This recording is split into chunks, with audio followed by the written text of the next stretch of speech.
we get everybody to get in a seat, we need to get going. The time's here. Please stop your discussions if you would. All talking, please stop. Yes.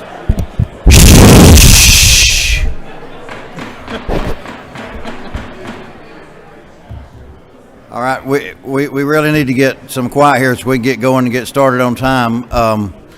Though I guess this is the first time in a while we don't have another committee coming in to push us out, so I guess we can meet all afternoon maybe, I don't know. We're going to call on Senator Hickman to do our invocation for us, if you would, please. Yeah, let us pray, please. Gracious Heavenly Father, thank you for this day, Lord, and thank you that you have honored us with your presence today, Lord. We know that where two or more are gathered, you're in the presence, Lord, and we feel your presence. We ask you for wisdom and justice and moderation and courage, Heavenly Father, as we deliberate today on the tax credits. Lord, we love you and praise you. In your Son's name we pray. Amen. Amen. All right, thank you for that. We appreciate everybody being here today. This is the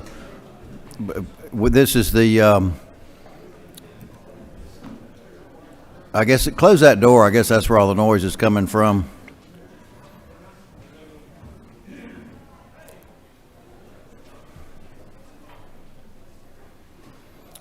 Thank you.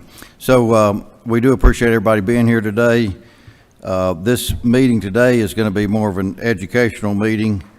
We invited the full committees from Finance and Ways and Means for that, as well as obviously the 6 members each has on the study committee.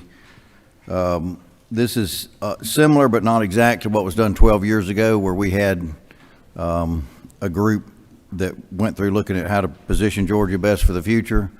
That's the aim here, is what can we do to maximize the return to Georgia and have investments that are good for us.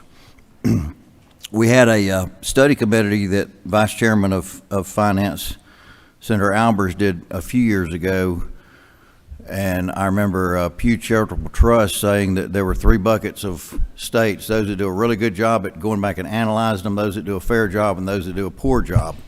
They had us in the poor job category. So we've tried to make some changes to in the House and the Senate, such as Senate Bill 6 that we study 5 of them each year, auditing of the films now, and trying to get a little bit better business approach on looking at these from independent studies, and you'll hear from some departments on that. So today is really just sort of tax credit 101, where we try to make sure we know everybody's role. We're trying to educate everybody in the role of the departments and what we're doing. So with that, I'll turn it over to my co-chair here, Chairman Shaw Blackman. For we can. Our members on the committee is myself, Vice Chairman Albers, our Appropriations Chair Blake Tillery, Chairman Calzert of Regulated Industries, Transportation Chair Greg Dolezal, and Senator Michael Rhett as well on our side. So if you want to introduce your committee. Well, thank you, Chairman, and add my welcome to everyone here this afternoon. Nothing like a good talk about taxes right after lunch. Put everybody to sleep. Our members, I think all but one are here with us today on the joint review panel. Chairman Martin to my left. Chairman Williamson is not here. Chairman Carpenter, if you raise your hand. Representative Buckner is here, I believe. And Chairman Matt Hatchett. Thank you all for being here, and thank you to the whole Ways and Means Committee, as well as all the other people that are with us this afternoon. I don't have a whole lot to add. We've got a really robust number of presenters this afternoon, so I know we want to jump right to it. I just would add one small thing to reiterate that we wanted to introduce everybody to this tax review panel and get a little education and an introductory meeting so that we're all kind of looking at this from a similar viewpoint. And I know we've got a lot of folks that are going to help move us in that direction today. But Again, I guess without further ado, unless you have anything else, Chairman Huffstedler, we'll get started with somebody who's been just an absolute treasure for the state of Georgia. That's Dr. Jeffrey Dorfman with the University of Georgia, our state economist.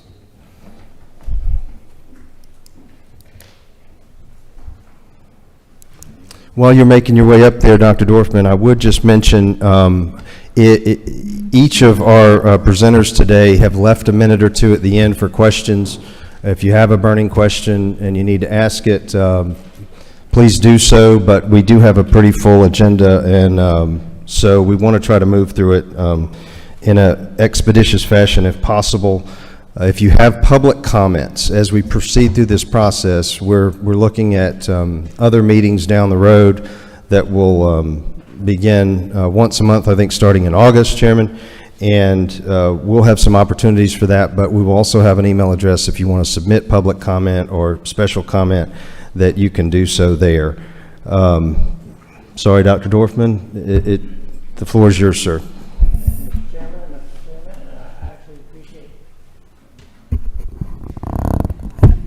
I actually appreciate the honor today of actually getting to sit in one of your seats rather than usually I just sit in the back until it's my turn to speak.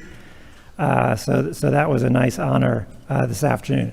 As Chairman Huffstedler said, this is sort of tax credits 101, and I'm going to stick to sort of the very basic economic principles of tax credits and not speak to any particular programs or policy points. The economic reality of tax credits is that when we help to expand an industry that isn't profitable without our help, that's bad for the economy. Generally, that's not what you want to do. Thus, tax credits only make sense for business attraction if attracting that plant or employer or industry to the state is going to bring you some spillover benefit, some long-term benefit, or some non-economic benefit. Okay? So in other words, you're doing something that you know is a loss when you award the tax credit. You have to have in mind some other goal that is going to be the gain in order for that to make sense. Keeping this in mind, tax credits should be used sparingly and for targeted opportunities only. Once a key industry is attracted, you don't want to subsidize suppliers or follow-on investments, right? You took the loss up front, now you need to get those gains later. And as new industries mature, you should be seeking to end or shrink their tax credits. Because again, to get those long-term benefits.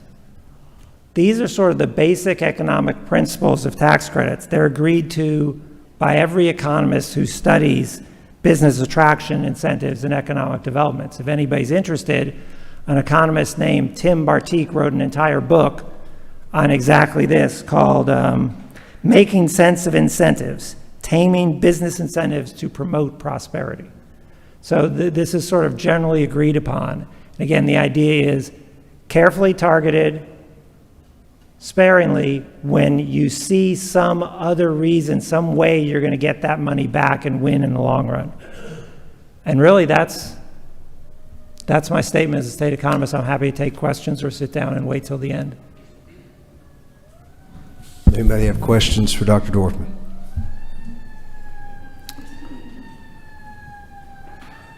Who is that? 35. Representative Fry. Thank you, Mr. Chair. Thank you for the presentation, Dr. Dorfman.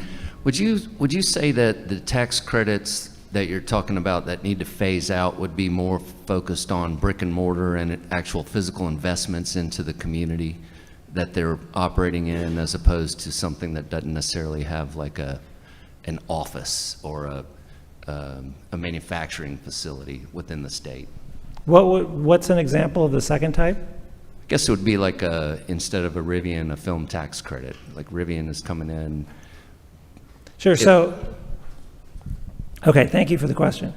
I think I can sort of point to both. A Rivian is an example of a big new industry that you can bring in where the long-term benefit is all the suppliers and the follow-on investments that you're going to get.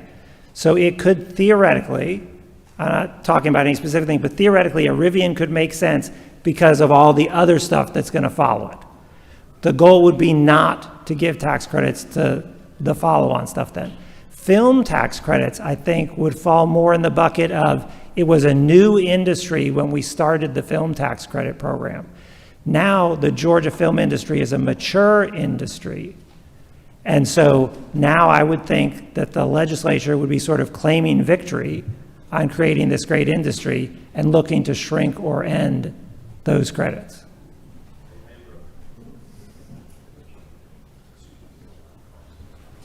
Senator Gooch. Dr. Dorfman, thank you for being here today. Considering Georgia's anti-gratuities clause in the Constitution, other states around us and probably nowhere in the country have that, how would we be competitive if we didn't offer tax credits?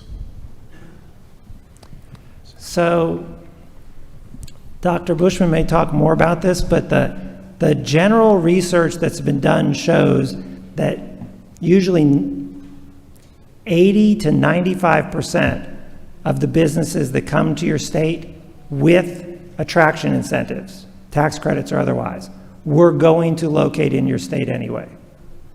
So if we offered no tax credits or any business attraction incentives at all, we would lose a small amount of new business investment, but we would still get most of what we're getting.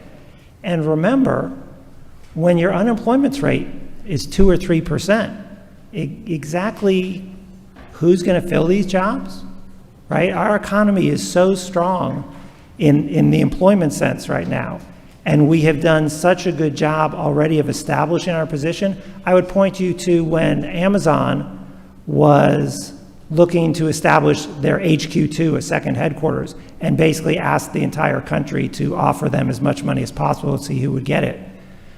Austin, Texas said, we want you to come here, our offer is 0. San Jose, California said the same thing. So you can probably not take that position at the start, but once you have built a position of leadership, I think you can, if not eliminate, certainly reduce the incentives that you provide to businesses. And that doesn't mean you were wrong before. It may mean that the strategy you had before worked, but you need to update it now to reflect the advantages you gained from what you were doing before. I believe Senator Albers, I'm sorry. Thank you, Mr. Chairman. Dr. Dorfman, one of my concerns is the outstanding liabilities to the state.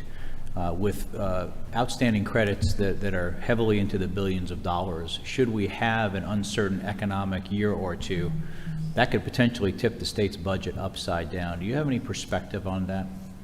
Yes, and thank you for that question. So I have been state economist for 4 years, and for the entire 4 years, the director of OPB and I have been worried about that exact thing. The outstanding tax credits are roughly equal in size to our RSR. So we could have our reserves completely wiped out if businesses suddenly decided to turn them all in. And it definitely is worse. In fact, one thing that could be considered is offering some sort of program where we try and encourage people to turn them in now while we have strong reserves. And I guess follow-up question for that is, you know, we talk about our rainy day fund or the RSR, but really we use that as cash flow for the state too. So it's not as if all that money is technically in the bank at any given time. So again, my concern is maybe it's even larger than we could think of if someone were to cash those in, because money's coming in and out of the state constantly. So it doesn't always mean those dollars are necessarily in the bank. Is that not accurate? Money is coming in and out of the state all the time. you are correct that there could be situations where the RSR has a notional figure on paper and we actually have less. It's not where we are now. Now we have considerably more in the bank. So that won't happen probably for a while. But true. We hope so. Thank you. Yep. I've got two blinking right now. Trying to think, who is that? Is that Representative Ridley? Okay. My notes don't. Then Chairman Tillery. Oh, no, it's okay. Thank you. I guess the question I have, are we not at a position right now to where we have several 100,000 jobs available more than we do actual people working? Is that not what I read the other day in an article? We have, I don't know the figure for Georgia. Nationwide, we have about 1.8 or 1.9 job openings for every unemployed person. Okay, well, in Georgia, I think I seen an article the other day that said we had something like 100,000 more jobs open than we do actual people that's working. So in that aspect, if that's true, I mean, the tax credits have worked so far, but now's the time to start pacing those off if you've got more jobs than you do people. Is that not correct? It is certainly correct that you would think with record low unemployment, all-time high employment in the state of Georgia, that we don't need to work that hard to bring more jobs here, because we're just those new businesses are gonna steal workers from the existing businesses. Right. Thank you very much. Chairman Tillery. Thank you, Mr. Chairman. Dr. Dorfman, first of all, thank you for your help over the past 4 years, and we are going to be remiss to lose you to the state of North Carolina. Thank you for your service to Georgia and everything you've done to help us weather through what, people get tired of this word, has been a crazy, unprecedented time for ups and downs. So thank you, first of all. And I think the members agree with me on that. I've always appreciated how concise you are and precise. So I wrote down exactly what you said. You said carefully targeted and sparingly. Taking into account for a moment, I know Leader Gooch's comments about the gratuities clause and why that makes Georgia somewhat separate. Mm-hmm. How do we compare to other states as far as the number of tax credits? That's not something I've ever seen, and I wondered if you have any knowledge of. Number, you mean like the different programs? Yes, sir. Do other states have more or less, about the same, or do you have any knowledge of that? Boy, off the top of my head, I don't know that I can give you a good answer. Yeah, I haven't counted up programs in different states. I think we are considered probably somewhat above average in total tax credits offered, but a lot of that's confusing because we're also the 8th biggest state, right? So our dollar figures are naturally going to be bigger than all the smaller states. So I think it would be hard to do a good comparison. All right, so we've got two more questions, and then we're going to move to the next presenter. Senator Rhett, did you have a question? Thank you, Mr. Chairman. I just had one thought. I was wondering, during the pandemic, did we extend these tax credits, and were we able to make it through the tough times with those tax credits in place? That's a great question.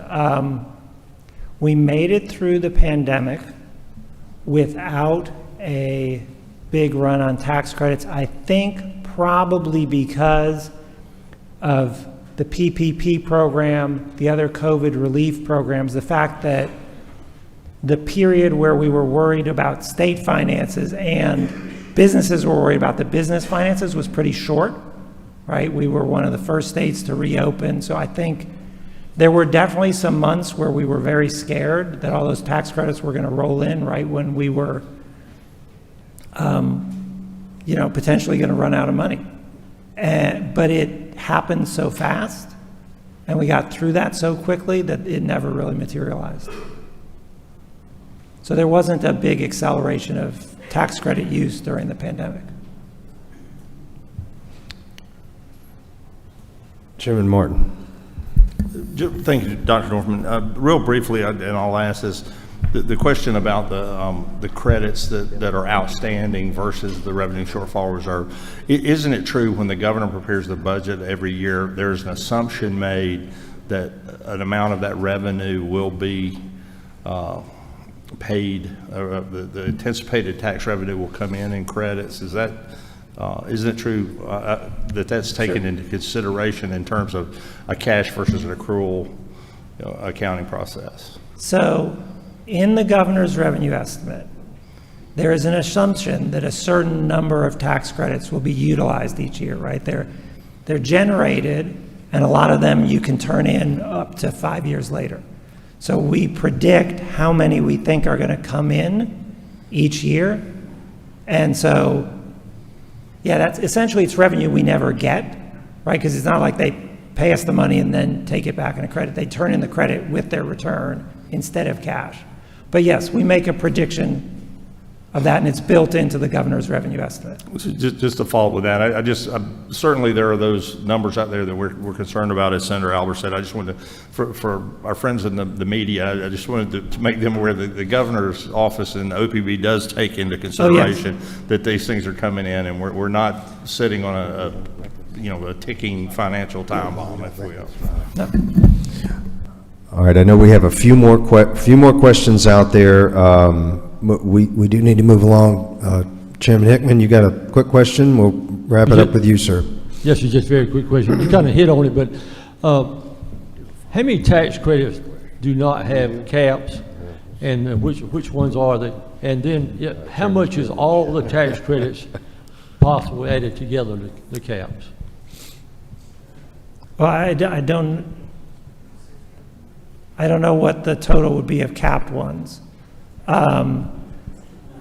I think all the big ones are uncapped. All the caps are on little ones, but Dr. Bushman may be able to give you a better answer than I can. But I mean, job tax credits aren't capped.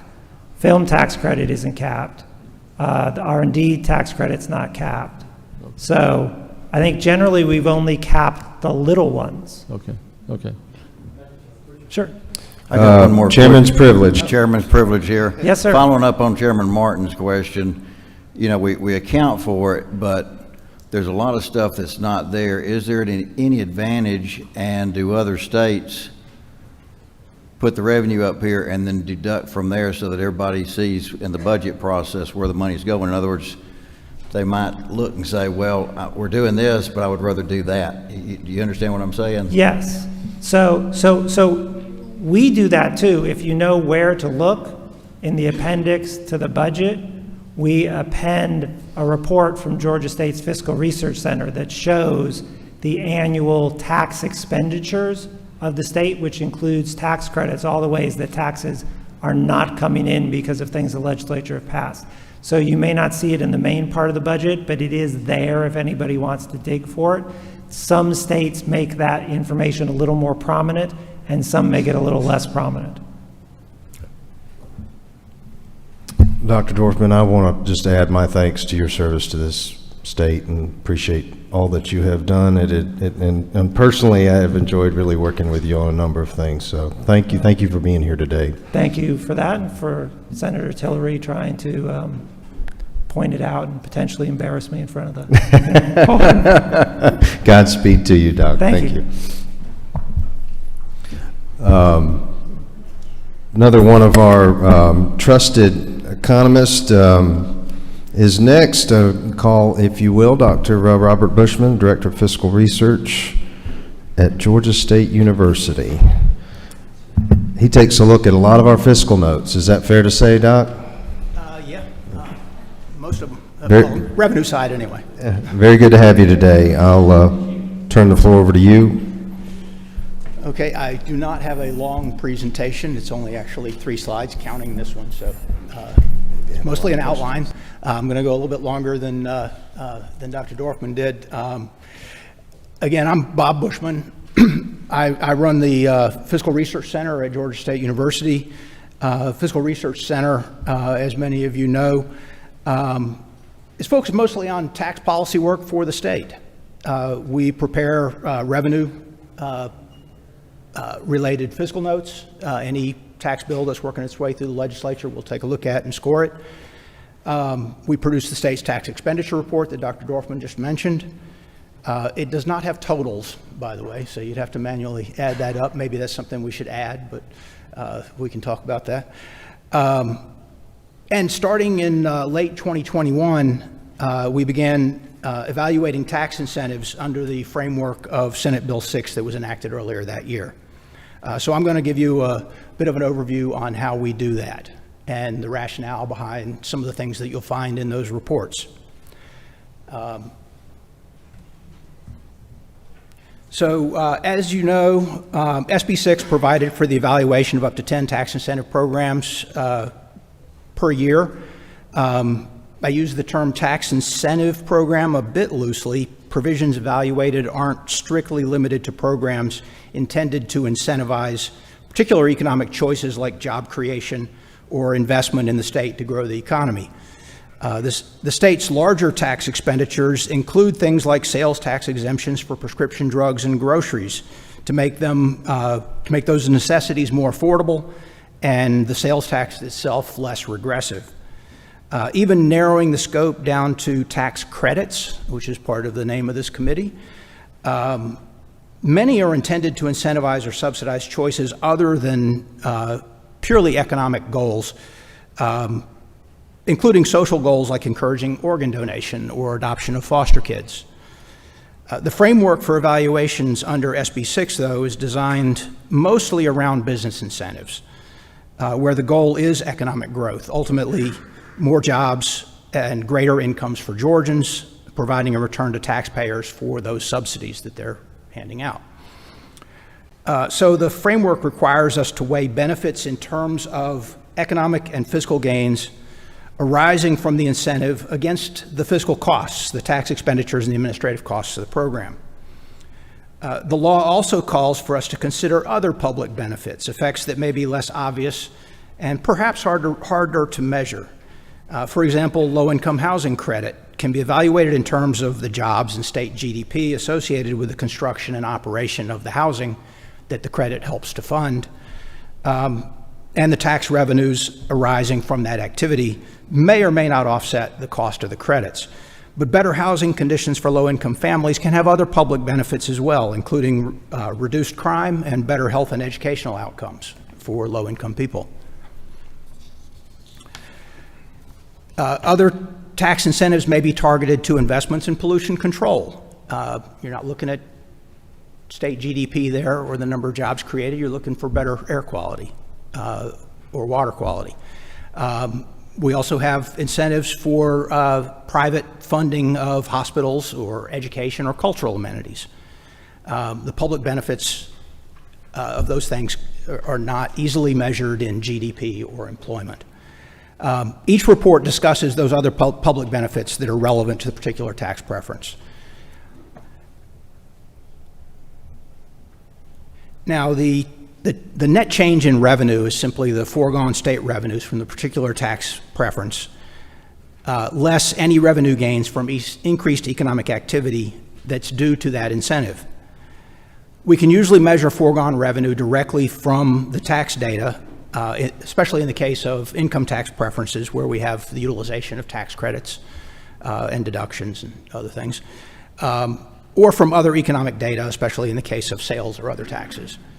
The potential offsetting revenue gains depend on the economic activity that is attributable to the policy, including the ripple effects from the initial incentivized activity.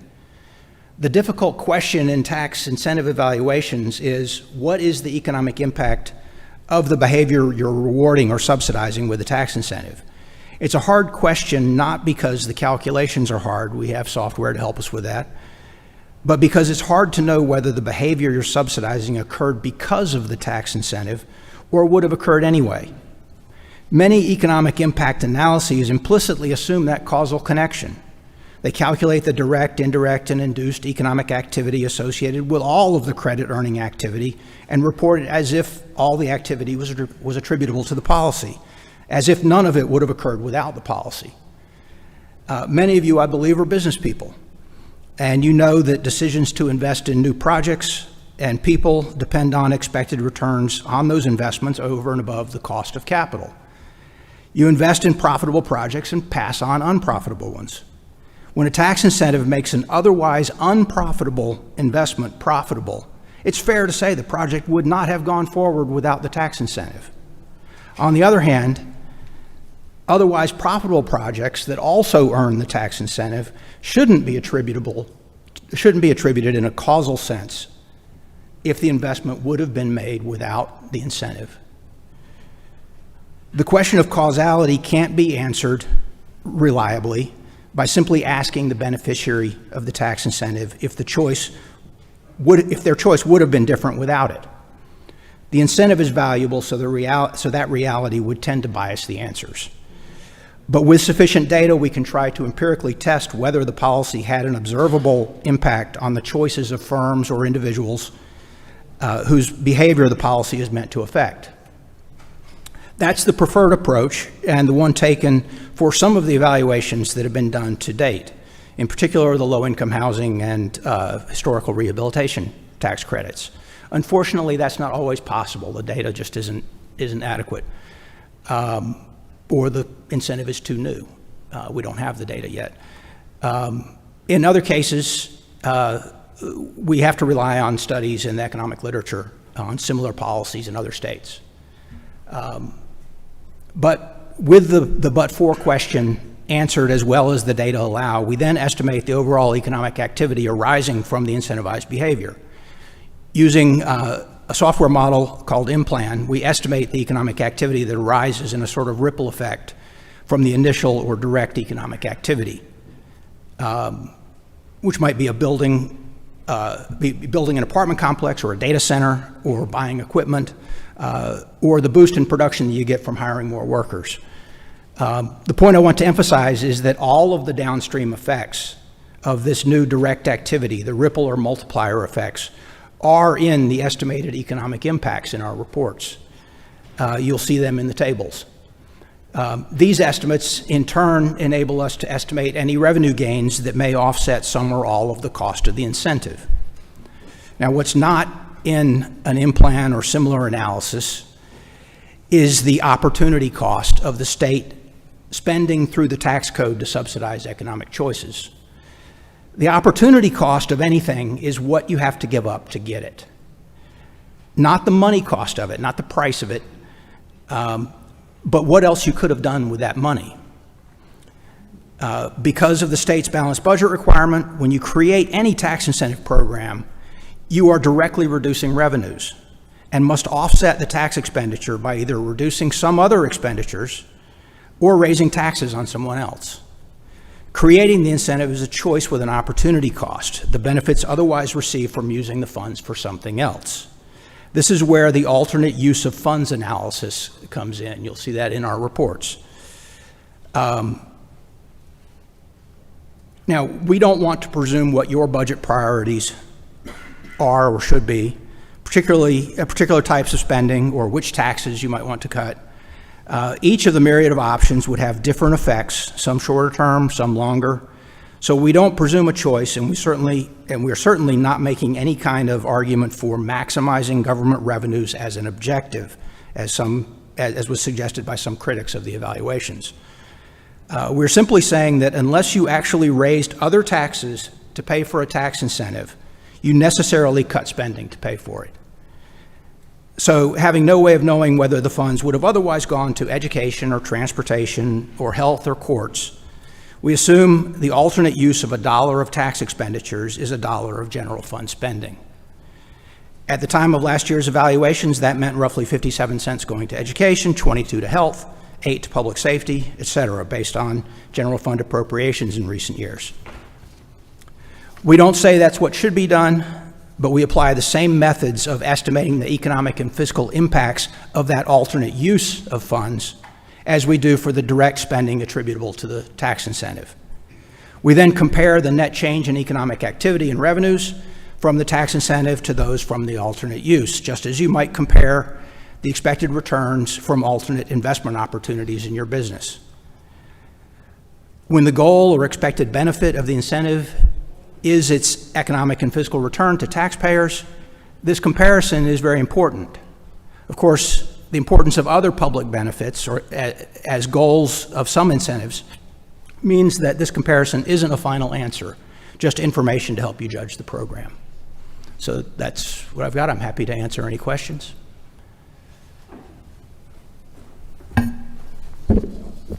Chairman Albers. Thank you, Mr. Chairman. Dr. Bush, first, thank you for all the work we have done over the years on analyzing this work. You and your team have been instrumental to the work that we do in the state. I just want to make sure that everybody understood your fourth bullet point here about the direct, indirect, induced economic activity, often called the halo effect by many of us, that is truly being captured in the total of 10 audits we are completing per year. I want to make sure everybody hears that you all are capturing that and maybe a little bit of how you do that. Well, the Implan software, it's an input-output model. I'm sure Dr. Dorfman's familiar with it. Some of you may be, particularly if you're in the economic development field. It's pretty standard. It uses data on the Georgia economy, the inputs to different industries, the outputs to those industries, the people working in those industries, and calculates so the direct effect is that initial investment. If you're building a data center, it's the investment in the data center. The indirect effects are suppliers. I'm simplifying a little bit, but the induced effects are all the workers whose jobs are created either directly in that new data center or in all the suppliers spending their income in the economy. You hear economists talking about stimulus plans at the federal level and multiplier effects. That's what we're talking about. All the trickle down, well, I hate that term, the ripple effects through the economy from some kind of spending, whether it's a business investment or a government expenditure. It ripples through the economy, and people spend that money over and over again in their local economy. Some of it flows out of state, but not most of it. And thank you. I just want to clarify that for our study committee, our combined committees, as well as everyone who has a vested interest in the process, that is, in fact, being measured in all the audits we do today. So thank you for your comments. Is Representative Buckner? I'm not sure I understood what you said. So many of the tax credits that I'm familiar with require the expenditure by the individual that is seeking the tax credit up front. So essentially the state is not on the hook for anything until that development or that project or those jobs are provided. So when you talked about an offset requiring tax funds for tax credits, that's after the state's already received some value from that development. Is that not true? I apologize if I wasn't clear before, but if I understand your question, let me just go through an example. Take the low-income housing tax credit. It takes usually up to 3 years or so for a new low-income housing project to actually be completed and the developer to start earning credits. But the construction activity is the initial investment that's being made. It employs a lot of people, generates ripple effects through the economy as those people and the suppliers spend their money elsewhere. That activity and just the operation of a low-income, of any apartment complex has ongoing positive economic impacts. It's providing housing services, it's employing people. So all of those activities generate tax revenues. So those tax revenues can offset some or possibly, conceivably all of the tax expenditure that you're making by giving out the credits.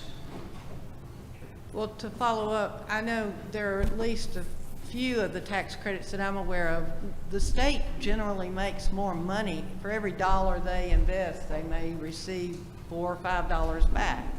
So it's not really fair to say that we have to offset it up front we have to just pay the tax credit at the end. Oh, And we've made money off of that. There's a ratio. Is that not true? You mean it during the budgeting process when you're deciding whether to adopt some new tax incentive? Is that what you're asking? I was trying to figure out what you meant by offset and having tax funds for the tax credit, and that we were liable for that and might have to raise funds for tax credit. Okay, maybe I guess I misunderstood your question before. So if you're talking about enacting a new tax incentive, you're looking at a budget. It's presumably balanced. It's supposed to be. You decide, well, here's an idea for a new tax incentive that'll help the Georgia economy. The budget's already balanced. You don't have more revenue coming in this year than what's in the budget. You can't, sorry. So to keep that budget balanced, you have to move something else. Something else has to change. Was that your question? So you either have to, okay, I'm just not understanding. That's my fault. I'm sorry. Can we get, that maybe circled up? Yeah, thank you, Representative Buckner. I do have one quick question. Sounds like you do too, maybe perhaps, but see if I can word this correctly. When we're talking about whether or not jobs would have maybe located here or, or not otherwise, do we have data that would show us what maybe the competitive offer was in another state? Or do we bump that up against those kinds of things? Or is this just an assumption based on some of the factors that you've mentioned? You mean for like a large project that's negotiating for tax incentives? Well, when we're looking at incentives and whether or not there would have been, those jobs would have come to, our state otherwise, do we have that kind of component to be able to bounce it against? Probably not, but I didn't know. Yeah, we do. Like I said before, it's not always possible to empirically test, but there may be similar policies in other states where you can look at analyses there that do get at that but-for question, the causality. But where we can, we do that analysis ourselves. Gotcha. Maybe I'm not answering the question. I don't know. Well, I mean, obviously, when we're, competing for jobs in a competitive region like we're in, I mean, do we know what the other states are bringing to the table when those are decisions, or what they're being made over? Not really. I mean, on large projects like on Amazon or Rivian, I'm sure someone has an idea of what other states are offering. We look at whether other states offer similar credits if we're evaluating a particular credit. Some have other incentives that they can offer, like, we offer Quick Start. They may have, not have a gratuities clause. Just curious. I'll let us move on, Doc. I know you had a question, Chairman, so.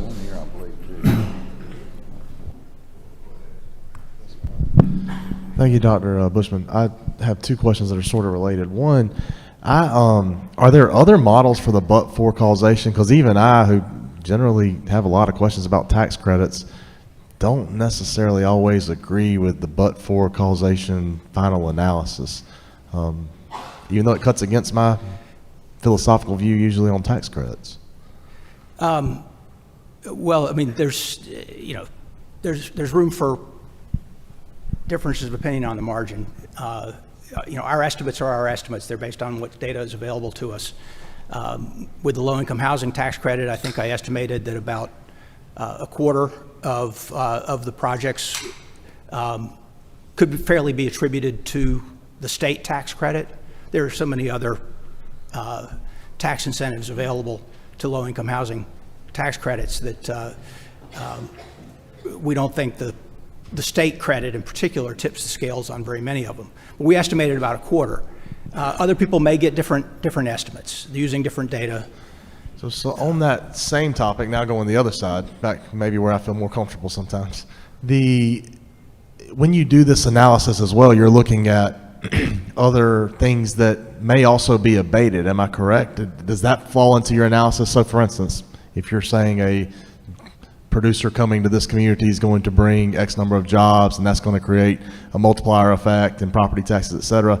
Does that take into account that another layer of government, maybe the local government's going to also abate the property taxes, and then they're going to get job tax credits on the jobs that were used to build it? Do all those stackings take into account in your analysis? Are those taken into account in your analysis? We do account for the revenues that would be earned from that downstream economic activity, whether it's property taxes at the local level or sales taxes at local and state levels. We don't have any information on whether a particular credit earning project also got an abatement, for example. We don't really know that. It's just not information that's generally available to us. This would make the number worse then. Well, obviously, you're not getting some of the local revenue that we attribute to it. Yeah. Just one comment on both of these economic professors. You know, we started income tax in the 1930s. I believe the only two rate cuts were in the last 5 years, and I know Dr. Bushman ran I don't know how many Excel spreadsheets trying to make sure we treated everybody fairly. We had Dr. Dorfman in the middle of it, and so the structure of these tax cuts and trying to make sure that everyone was taken care of, and even, you know, at the low income level as well, is because of their work. And I really appreciate your work on those tax cuts we were able to do. I would ditto those comments, Chairman. Go ahead. One other comment is he was emailing it to the committee at 3 a.m. and I was replying back to him.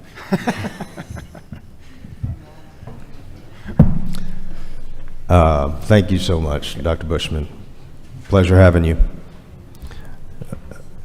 Is the Department of Audits here? Are they ready to go? Matt? All right, Mr. Taylor?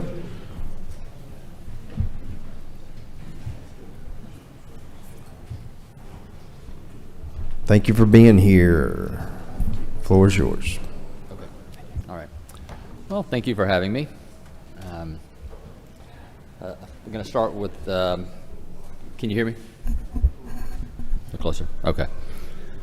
I have bad news and good news. My presentation is significantly longer than the last two, but the good news is they've covered about half of it already, so I will go through it quickly.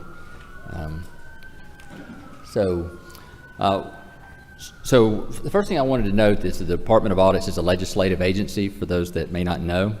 We provide objective, independent information to decision makers, that's legislators and executive branch staff. We appreciate the trust that everyone puts in us. I'm going to cover these things today very quickly. I'll talk about some of the tax-related products that Department of Audits manages or produces, some detail about what's in the tax incentive report, or tax expenditure report, I'm sorry, and then some items we want to consider. So this slide is examples of some of the audits that we have done on tax incentives. We've looked at these in some form or fashion for decades, even before the work noted here. Years ago, we did an inventory of all the economic development programs, which included tax incentives. The next year, we looked at administration of corporate income tax, and in that report, we recommended routine evaluations of tax credits and a tax expenditure report to be created. More recently, we've reviewed various tax exemptions and credits. Some of those focused on the administration, like agricultural tax exemption, rural hospital tax credit, which is an ongoing review we've been asked to do each year. Others looked at the impact, the economic impact of the incentive and the fiscal impact, like film, GARJA, the education or SSO credit. And some of these, the rural hospital, GARJA, and the SSO credit, those were all directed by the General Assembly. So the tax expenditure report, this was recommended in an earlier performance audit. This legislation was passed in 2010. The first report was created in January of 11. As was mentioned earlier, Georgia State University creates that under contract with the department. It is quite comprehensive. It includes all credits, exemptions, deductions, anything that could be considered a tax expenditure, personal, corporate, premium taxes, sales tax are all included in there. It has a 3-year estimate for each provision. It's the current year that when it's delivered, it's the next budget year, and then the following year. I believe is that correct? One item to note in there is for the tax credits, the report shows the amount expected to be claimed in a given year. It's not the amount that is earned or generated in that year. So sometimes you'll hear about the amount generated, and it's a bigger number than what you might see in that tax expenditure report, because what's earned in a year may be claimed over 3 to 5 years. Let's see. The next thing we work on are fiscal notes. We get anywhere from 50 to 60 one year to over 100 the next year. A little less than half of those are tax related. If it's related to agency spending, the department analyst, we work with agencies and OPB to identify the cost. For tax related legislation, what we do is we try to ensure that the legislation is being correctly interpreted. We track down additional information if it's needed. Then we review the analysis that's been produced by either Georgia State University or UGA's Department of Agricultural and Applied Economics, and then we draft the fiscal note.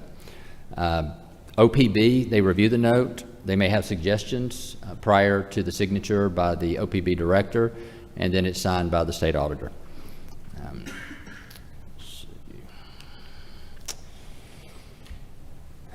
So my next few slides are about the tax incentive evaluations that Dr. Bushman spent a fair amount of time discussing, so I'll go through these as quickly as I can.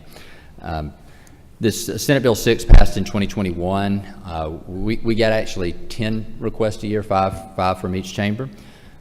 We were required to contract for this work. We issued an RFP. We received just 3 responses. All of them were from USG institutions. We deemed each of them qualified to do the work, and so we contracted with each. And that's Georgia Southern University, their Center for Business Analytics and Economic Research, Georgia State's Fiscal Research Center, and then the University of Georgia's Carl Vinson Institute of Government. What we do in the department, we review the request, we assign to the contractors after we've ensured that they are independent. They've attested to their independence on the topic, and we have defined in the contract what we mean by independence. We provide a general outline that the report should follow. We may review research plans, we review the drafts, and then we create summaries for the General Assembly and the public. So an important point about these reviews is they are intended to be independent. That was very clear in the legislation. That was clear in our RFP process, in our contracting. We didn't want researchers that had any that financially benefited in any way from the incentive, or even have been paid by supporters or detractors of an incentive in the past. So we've even had existing contractors that are not independent for some of the requests. So we make sure we assign it to a different contractor. And so the 4 components that Dr. Bushman discussed. This is the economic activity. This is gray box. Well, it's gray there, but this is from one of our summaries produced last year. The measures typically that are reported are jobs, the labor income, value added, and economic output. And as Dr. Bushman said, these always include the total impact, the direct, indirect, and induced, or the ripple effect. And an important step in this analysis, as Dr. Bushman discussed, is the but-for analysis, the determining what portion of the activity was resulting only from the credit or the incentive. So could I get you, Matt, to Sure. maybe for some of the members on that last slide, go over those 4 boxes, because I think some people don't understand what they mean. If you could go through those. Yes. Or are you doing that later on? I can go over those. Okay. So the jobs are, as Dr. Bushman said, these are the jobs that were created by the company that receives the benefit, by the suppliers to those companies, and then jobs related to the spending by the employees of the benefiting companies and their suppliers. And then the same would be true for the labor income, which is largely employee income, but I believe also producer income. Is that right? But it's largely employer, the amount paid to the employers. The economic, well, then the labor, the value added versus economic output. Economic output double counts some of the activity among the firms and the suppliers, where the value added is the measure that the economists typically use. It's the state GDP. It is the contribution to the state GDP. That answer the question? Okay. And the numbers that we include in these summaries are after the but-for analysis. So this is not the number that comes right out of M-Plan. This is the number after a percentage has been applied, the percentage that is attributable to the incentive itself.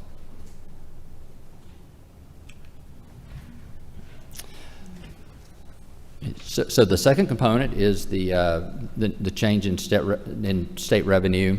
And as was noted earlier, this begins with the foregone state revenue, then the economic activity that's attributed to the incentive, any revenue generated from that, and that may or may not offset the foregone revenue. And for state government, this is primarily income and sales tax, while for local government, this is often sales tax and can be property tax as well. So the third component is net cost.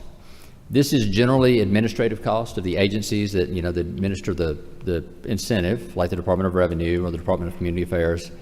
One item that I would note with the cost in these reviews is while the proper administration of any incentive is vital to them working as intended, the administrative costs are unlikely to be a significant factor when you determine if an incentive is worthwhile. In relation to the cost of the incentive, they tend to be very small.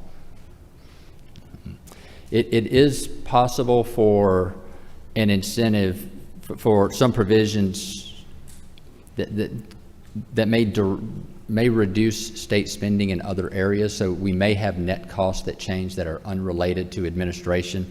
And so the example is a report that we'll have coming out pretty soon, that is the Qualified Education Expense Credit, or the SSO credit, where any student that is deemed to have moved from a public school to a private school as a result would reduce QBE spending by that amount.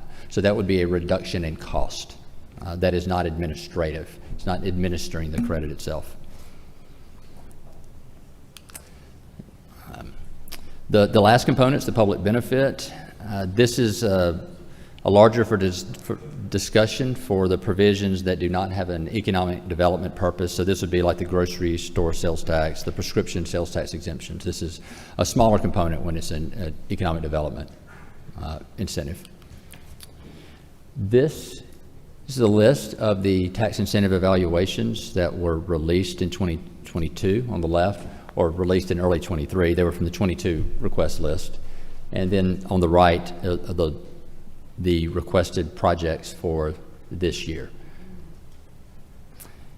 These reports should be released by December 1st.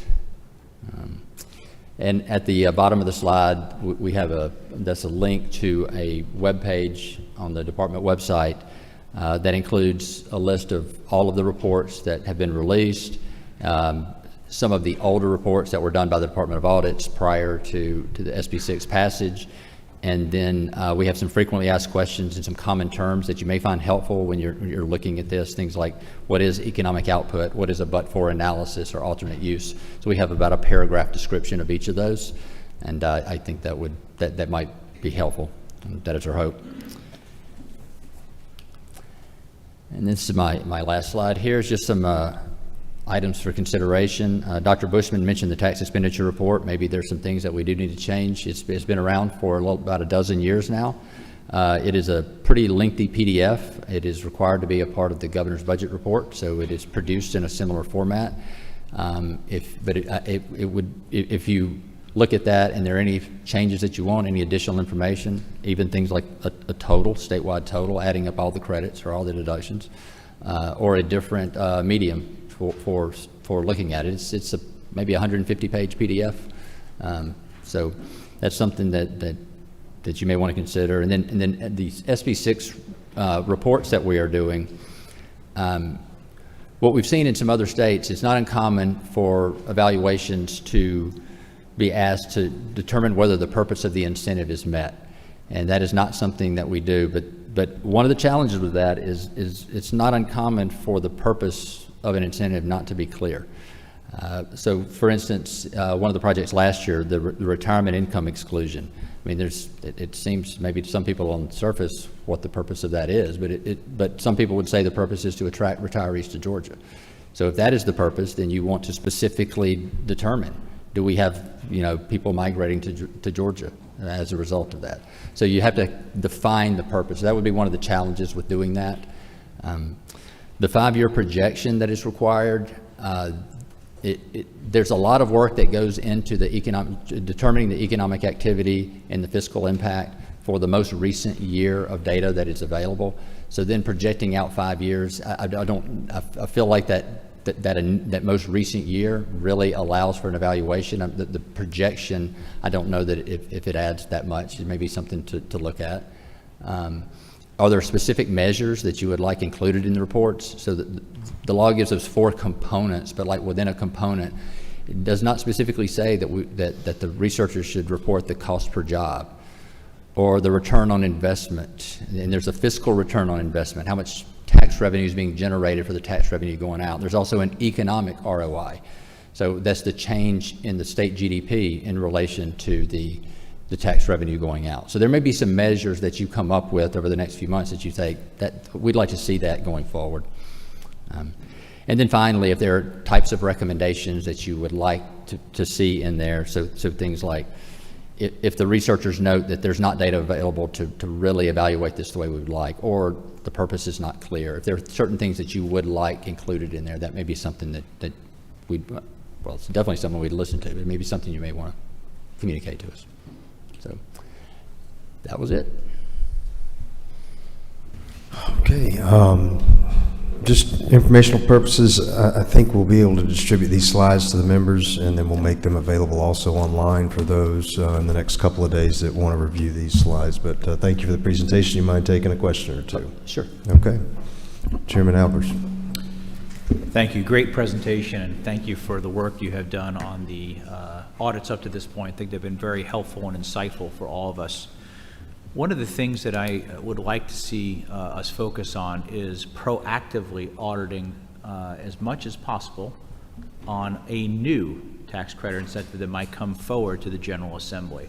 And while I know you can't measure something that's not in effect, would it be possible for audits to look at all the outside effects prior to us actually initiating a new tax credit or incentive?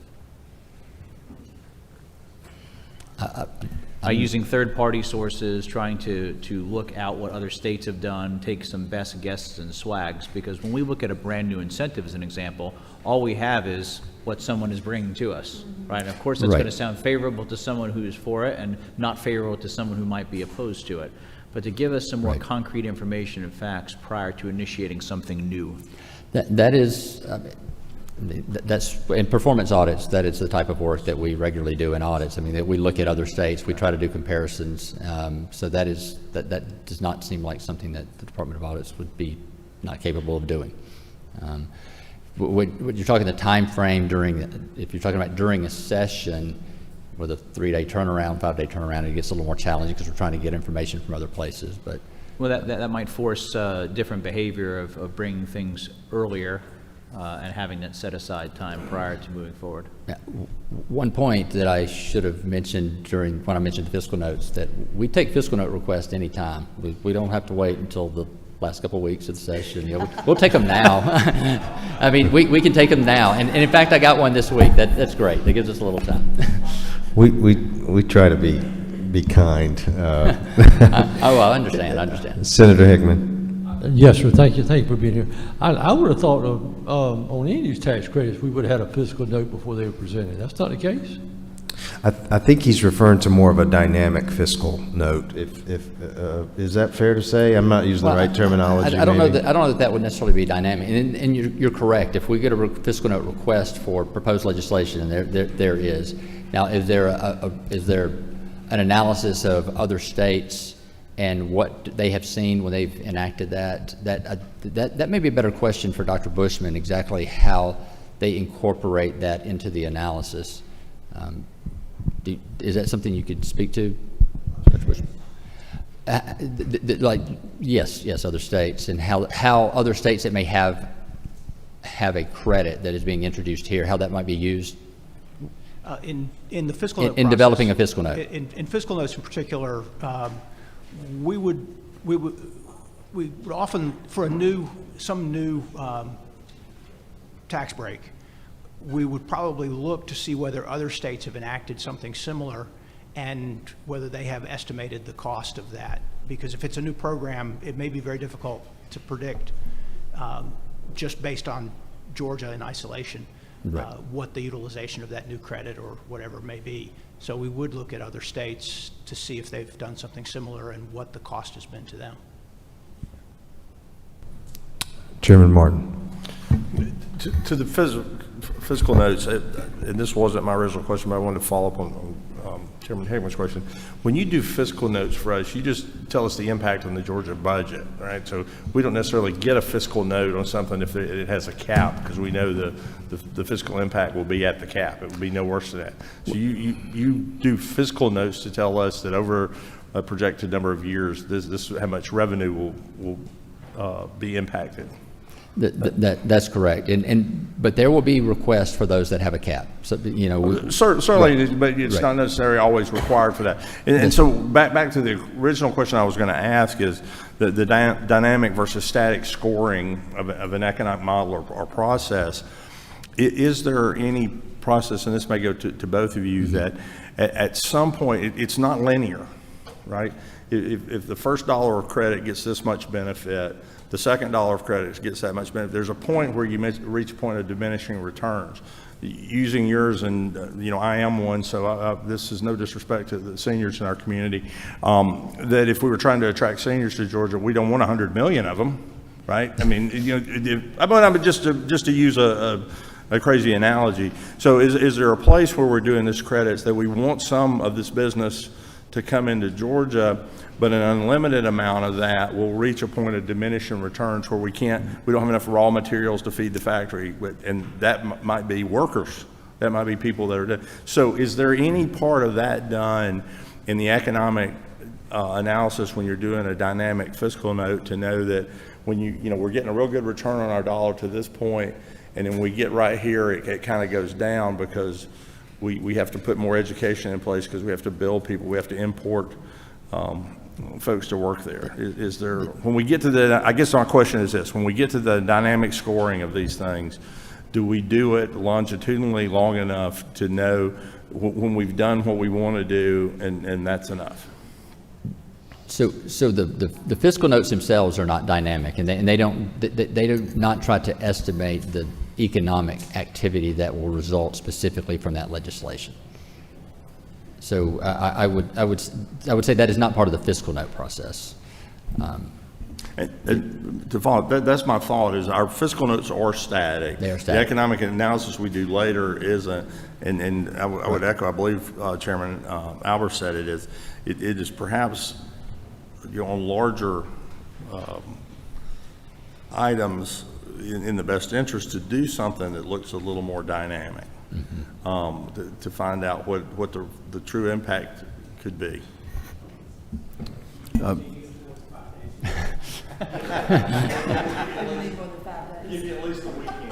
Right. One comment to Senator Hickman's question about, do we always have a fiscal note? Should we have one? We probably should. Do we always have one?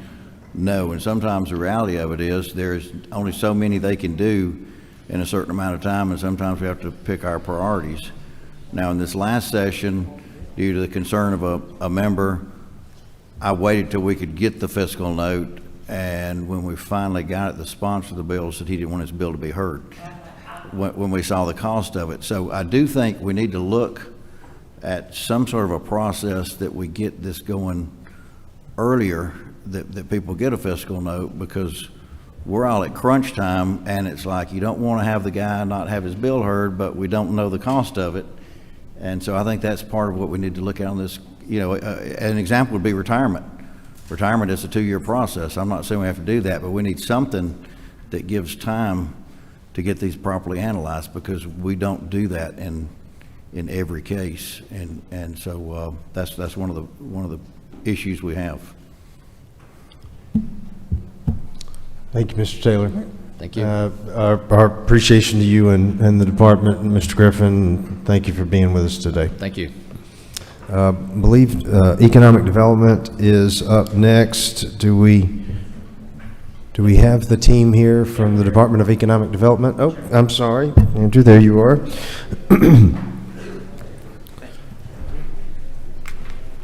Capizzuto, am I saying that pretty close to the right? That's right. All Exactly right, Capizzuto. Well, we will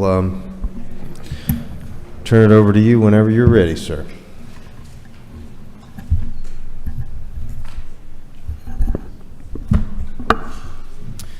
Good afternoon, members of the Joint Tax Credit Review Panel, Senate Finance, and House Ways and Means. We really appreciate you taking the time to convene this important panel today, and we're very excited to have the opportunity to present to you today.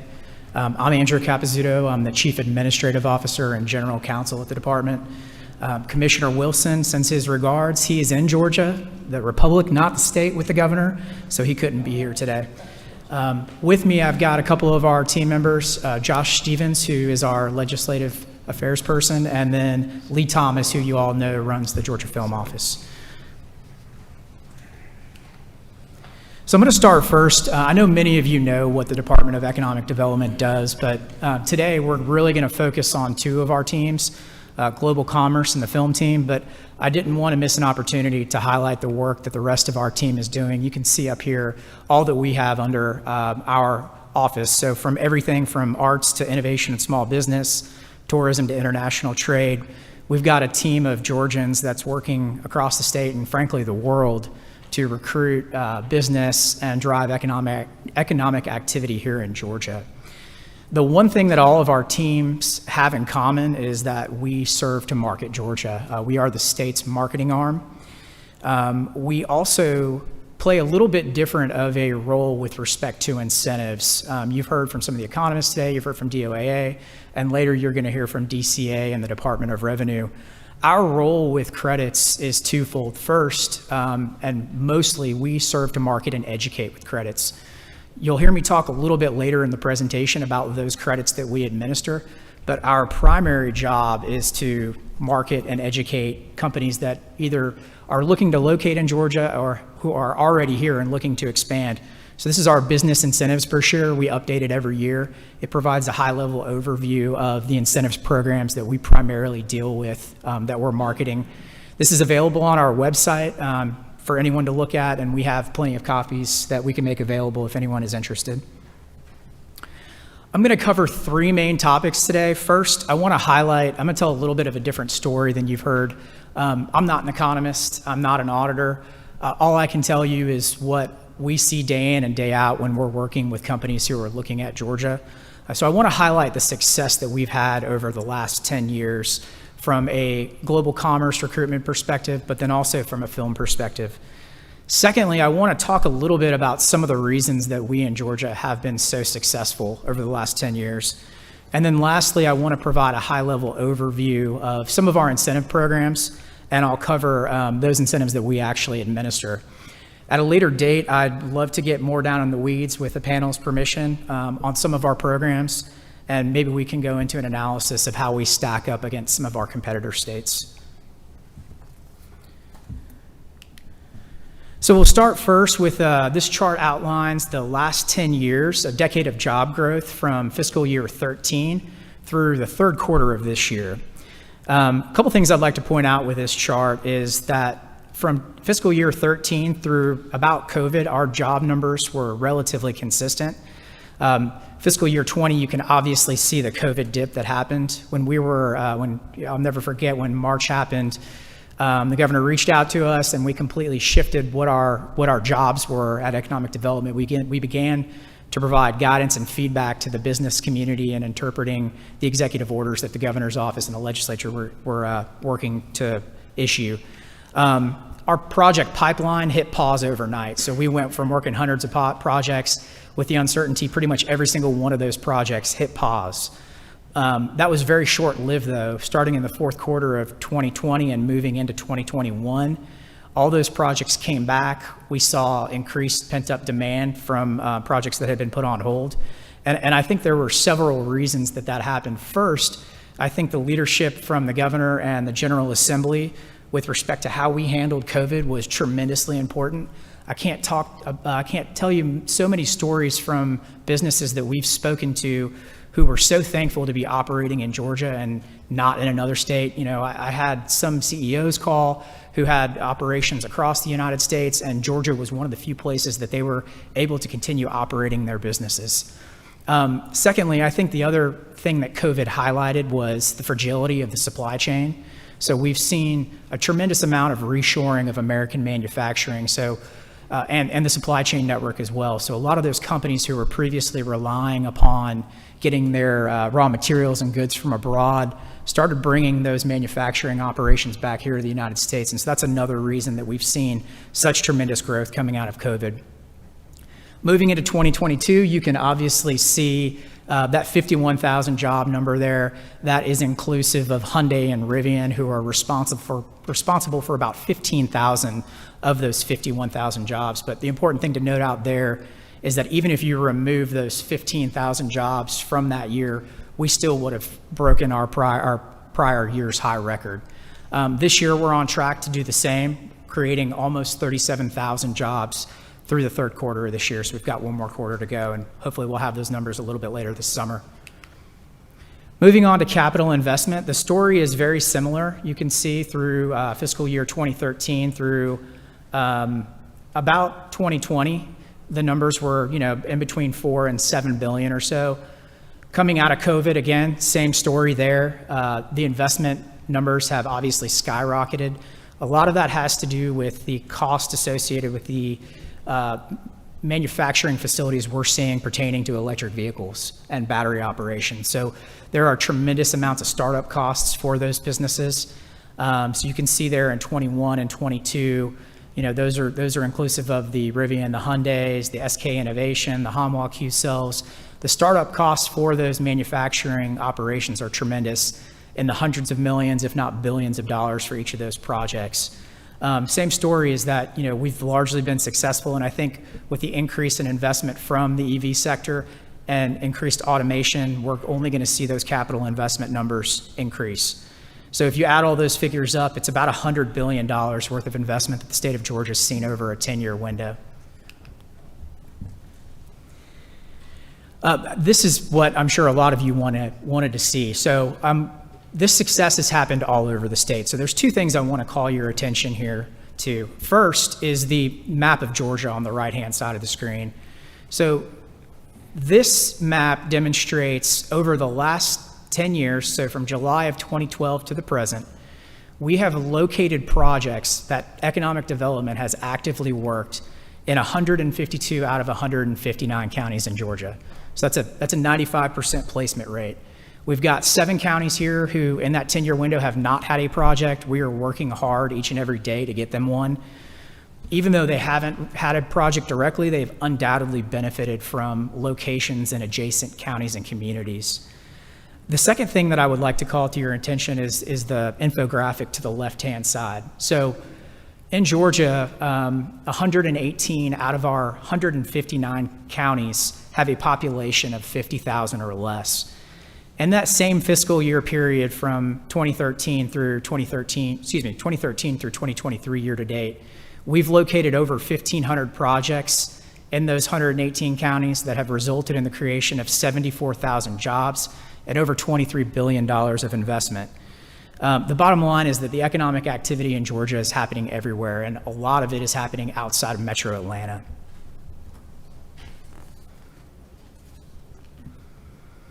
So we've talked a little bit about the highlighting the success that global commerce and corporate recruitment and retention have had in Georgia. I want to move now to talk a little bit about the film industry.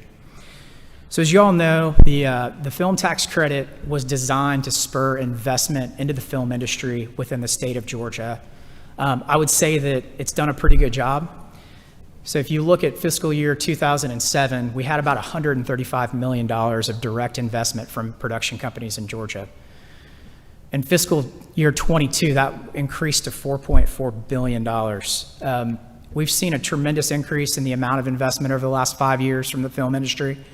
And in fact, there's been an entire industry of small businesses that have been created by local Georgians that serve to provide services to the film industry. Anything from costumers to catering to logistics and truck rentals, generator rentals. So there's an entire industry of small businesses that are owned by Georgians that are reliant upon the film industry for business.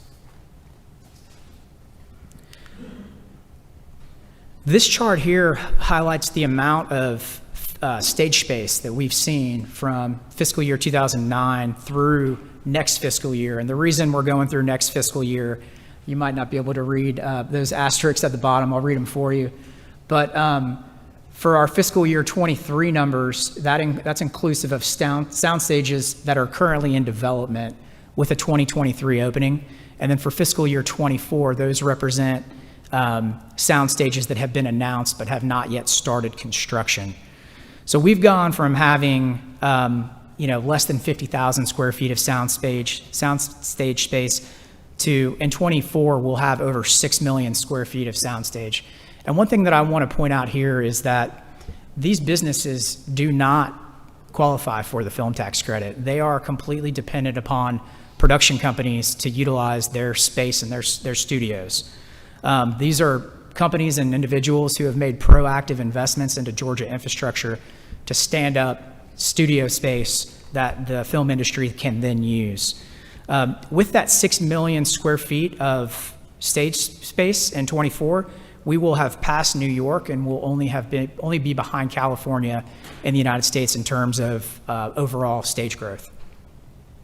And the other thing that I want to point out before we move on from this slide is that while this investment started out in Atlanta, it's really moved into more broader parts of the state. So recently we've seen the retrofitting of a facility in Savannah, about 43,000 square feet, in Columbus, Georgia, of 100,000 square feet. And then there's going to be a purpose-built studio in Athens that's going to be about 82,000 square feet. Just like we've had success in corporate recruitment, the film activity has been all across Georgia. So this chart here outlines from 2007 to 2023, film activity by region. We've had nearly 1,000 productions that have filmed outside of Metro Atlanta, all across the state of Georgia. And there's really a couple of reasons that has happened, but in Georgia, we are very fortunate to have a very diverse geographic state. We're not like other states where the topography and the geography is, consistent across the state as a whole. We've got cityscapes, we've got mountains, we've got plains, we've got the coast. We have a tremendous amount of natural resources that allow production companies to undertake a wide variety of scenes within our state without having to go somewhere else. And that's all money that's being spent, across the state as a whole as they are undertaking these productions. And to highlight one example of a production that's happened here in Georgia, I'm sure many of you know Stranger Things, and this is for season 4. So with season 4 of Stranger Things, they filmed at over 40 locations across the state of Georgia. They had a payroll of over $95 million, and that was spread out amongst over 2,000 local crew members. They used over 15,000 hotel nights in Georgia. They spent more than $1.9 million on location fees and permits within local municipalities. And they paid more than $500,000 to off-duty police and firemen to provide security and support to their filming locations.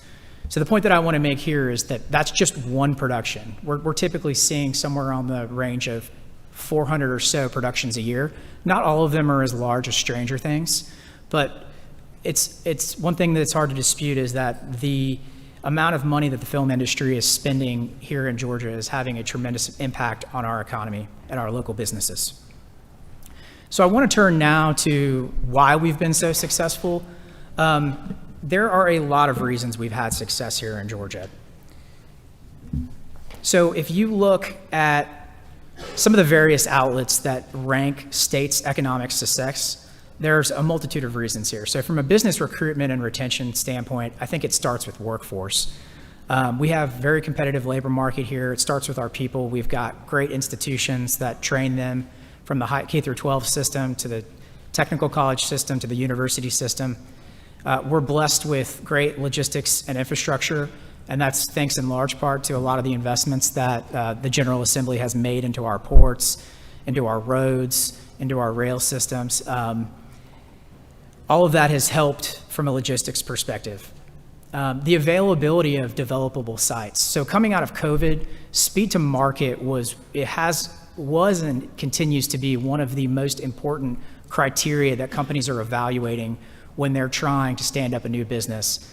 If we have a developable site, it gives them a leg up on their timeline. And especially with the EV industry right now, it's all about speed to market. They're trying to capture that market share from new consumers. We have a cooperative and responsive government. And then moving over to film, before I touch on the last one, which is why we're here to talk about, from a film perspective, you've heard me talk about a lot of these reasons. So we've got the Film Academy, good logistics and infrastructure, diversified geography, a great network of local businesses that have been stood up to support the industry, large amounts of studio space, camera-ready communities, and then the common thread amongst both of these, and there are multiple, but obviously we have stable and predictable incentive programs. And one of the things, I'm not an economist, I'm not an auditor. One thing that I can tell you though is that we're interacting with companies who are considering Georgia on a daily basis. And the thing that we hear when we're talking to these businesses, and especially the larger ones who are considering investing tens or hundreds of millions or even billions of dollars, that is a 20, 30, 40, 50-year decision for a company like that. These companies are sophisticated. They perform complex financial modeling when they are making these decisions. And to be able to rely on incentives that are predictable, that they can build into that model, is a very important factor for us to remain competitive. So when we are making large-scale changes to incentives, it impacts that company's ability to be able to model. It also impacts companies who might have already located here in the past. So if we're making changes to incentive programs, companies that have already decided to locate here would be potentially impacted by that as well. So I'm going to move on now, but one thing I want to point out is that, despite what you hear in the media headlines, we don't just give away incentives without getting something in return. Senator Gooch touched on this a little bit earlier in the presentation, but we in Georgia have what is called the gratuities clause. I call it a built-in guardrail. Y'all know what it is. The General Assembly shall not have the power to grant any donation or gratuity or the ability to forgive any debt or obligation owing to the public. Courts have interpreted this to mean that y'all can't give away something without recompense, can't give a gift. So really what it boils down to is that our incentive programs require a taxpayer to do something before they get a benefit in return. And just to highlight a couple of examples of that, so the job tax credit and the quality job tax credit, it requires a taxpayer to actually create a job or a number of jobs within a certain industry with benefits and at a certain wage requirement to be able to get that. If they do that, they're able to get credits that range anywhere from $1,250 a year all the way up to $5,000 annually for each job for up to 5 years. So over the course of a 5-year window, that can be very valuable. If that job goes away, the taxpayer's ability to earn the credit goes away. It's something that they are proactively creating jobs. Same thing for most of our other credits. The research and development credit requires a taxpayer to actually invest in research and development before they're able to take that credit and file it with the tax returns. The film tax credit, for example, requires pre-approval. It requires the Department of Economic Development to approve the production, determine that the in-state spend threshold has been met. As of this year, every production also has to go through a mandatory audit with the Department of Revenue. If they do all of those things, they can receive up to 30% of their eligible spend. And then finally, with the investment tax credit, if they invest in eligible expenses, they can earn up to 8% of that back. But these are all examples where, because of our gratuities clause, there is a built-in guardrail there. We're not just giving incentives away without getting something in return from the taxpayer. So finally, I'll touch on GDEC's role in administering some of these credit programs. I'll start first with film, interactive entertainment, and the music tax credit, which is now expired. But our role with respect to these credits is basically to certify a particular project as eligible. What we're doing is we're ensuring that that particular type of project is of the type that the legislature intended to qualify for the credit. We ensure that they meet the base spend threshold. We have an internal appeals process, so if there is a dispute over whether a project should or should not be certified, we handle that through an internal appeals process that the taxpayer can then go to OSE for if they disagree with our decision. We also prepare annual alternative marketing reports. So this is provided to the legislature every year, and it outlines how those taxpayers who have not used the Georgia logo and have done something alternatively have performed that alternative marketing. And then finally, we ensure that distribution requirements are met. So in order to get the uplift, they have to demonstrate that the production has been distributed. We ensure that they're actually doing that. Moving on to the Tourism Development Act, our role is similar to that in the film tax credit in that we, in conjunction with the Department of Community Affairs, certify projects. So we're looking at that application. We're making sure that that application and that project meets the criteria that have been set forth by the legislature. And then finally, I'll touch on competitive projects of regional significance. I call it CPRS for short. That's one that the legislature graciously extended this past session. So this is a sales and use tax exemption on construction materials. Our role at the department is to designate companies to be able to take advantage of that sales and use tax credit. It's one that we use incredibly sparingly and typically only for the largest and most impactful projects in Georgia. And we do not designate any project without receiving an approval from the governor.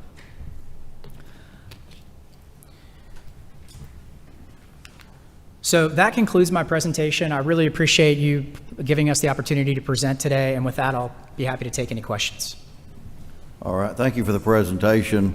A couple of comments and questions before we go forward. We do certainly appreciate Commissioner Wilson and Josh and everybody's work around the world in bringing jobs here. One thing I did want to point out on the job creation, and I know my district's a beneficiary of SK and QCell, so it's done well, but the job creation, those jobs aren't actually created yet. They may be created, but they're not, we don't have those jobs. That is right. Those jobs have not been created. They will be created. And, you know, like I mentioned with respect to the claiming those credits, either from a statutory perspective or a discretionary perspective, we have requirements in order for them to take advantage of the credit. And for any discretionary incentives that we give them, we've got contractual commitments. So if they don't meet those commitments, they have to repay the incentives to the state. So the reports that you guys do, who does those reports? They're done internally. We have Salesforce reporting that we do. So for each project that we work, there's a profile that's created, and we input data about that particular project, and we're able to run reports off that. I mean, do you use M-Plan or what kind of a system? Well, we do have, when we're evaluating discretionary grants, we do have a program that calculates net present value on just discretionary incentives that was created by Dr. Alfie Meek at Georgia Tech. Yeah, and so you guys do a great job, first of all, I said that, but there's a little bit of, you know, we like independent reports. I think that's when we had the fiscal audit, so that if you're doing a job and you may be doing a great job, but then if you're self-reporting, there's a built-in bias, I guess, to find good stuff. I would be doing that if it was me, I know. So that's one of the questions we've got to look at going forward is making sure we get good numbers on all this. And again, on some of the jobs created, would those jobs have been created without the credit? Are they responsible for all of it? So those are some of the questions we've got going forward on that. But again, I don't want to take all the time up, so I know you've got some other questions if you want to respond to those. Yes, sir. Representative Buckner. Thank you, Mr. Chairman. Thank you for your information. I have it's kind of like a process question, I guess. Do you know if the benefits that you see from the economic development side are coordinated with or listed or included as benefits when the analysis is done by, say, the economist or the Department of Audits or the Fiscal Research Department? Do y'all I think that's a tough coordinate? question to answer. So Department of Audits and Accounts has kind of a methodology that they use, and they're going to be using, you know, if it's a particular credit that we're administering, like film tax credit, for example, they will come to us and ask for data, and we provide them with data. They'll probably do the same for the Department of Revenue. And so they will take that data into consideration as they are going through their methodology and preparing their report. It's a very numbers-oriented process, I think, largely. I can't speak to their methodology at length. I think that question would be better served to them. You know, like I said throughout this presentation, I'm not an economist. I'm not an auditor. I can just tell you what I'm hearing from companies that we work with day in and day out. If you don't mind, let me follow up then. Sure. From an economic development viewpoint, could some of the but-fors that are used sometimes, could those be a disincentive at times to companies that want to come to Georgia and trying to decide whether they want to come to Georgia or go somewhere else? They could potentially be. When we are working, you know, not every project is the same. Sometimes we find out why we win projects or lose projects. Sometimes we don't. What I can tell you is that generally from an incentives perspective, I am constantly told by site selection consultants and companies that Georgia ranks at the middle or the back of the pack from an incentive standpoint. We're always getting outbid by other states, our competitor states. And I think part of the reason we've been so successful in spite of that is the list that I had up there. We've got a lot of assets here in the state that enable us to be competitive and continue to win. And you know, the other thing too that I think is important is that incentives are kind of they're a short-term solution from a business perspective, right? You have a tendency to see, especially with manufacturing operations, the goal when we're competing against other states is to help offset some of that initial startup cost so that they can then benefit from that. The incentives eventually run out and the state recovers revenue as a result. So I can't speak specifically to any project. I can just tell you generally from what I hear from consultants and folks in the industry, we are routinely outbid by our competitor states from a purely incentive standpoint. Thank you for what. Sure.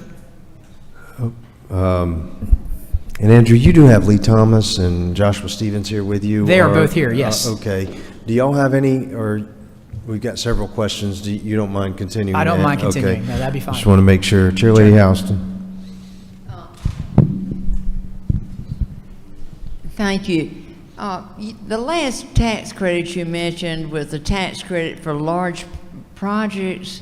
Yes, ma'am. It's a sales and use tax exemption, so it's not a credit, it's an exemption rather than a credit. Okay, now who qualifies for that? So we have a list of rules and regulations. It's mainly going to be large-scale manufacturing facilities is what we've used it for in the past. So your Rivians, your Hyundais. Do you take in consideration in these small counties will probably never get a large project like that? And if you get a business, a manufacturing company that brings in 500 jobs or 400, that means as much to a small town who hasn't had a project in years as it does to these large.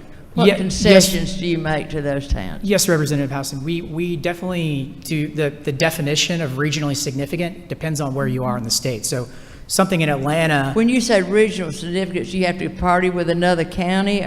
No, ma'am. No, I'm just saying where they're located. We would look at a project in the context of its impact on that particular community. So what might be regionally significant in a very rural community might not be in Atlanta, right? So we're gonna kind of take that into consideration as part of our evaluation, so that we can get those regionally significant projects and use that designation in smaller parts of the state that have a smaller population or might not have the level of business investment that a large city might have. So what I'm saying is it's kind of a sliding scale. A sliding scale. And so y'all make the decisions on an individual basis, not what's in statute? Correct. All right. Thank you. Senator Doc Rett. Thank you, Mr. Chairman, and thank you for being here. Just a comment, question.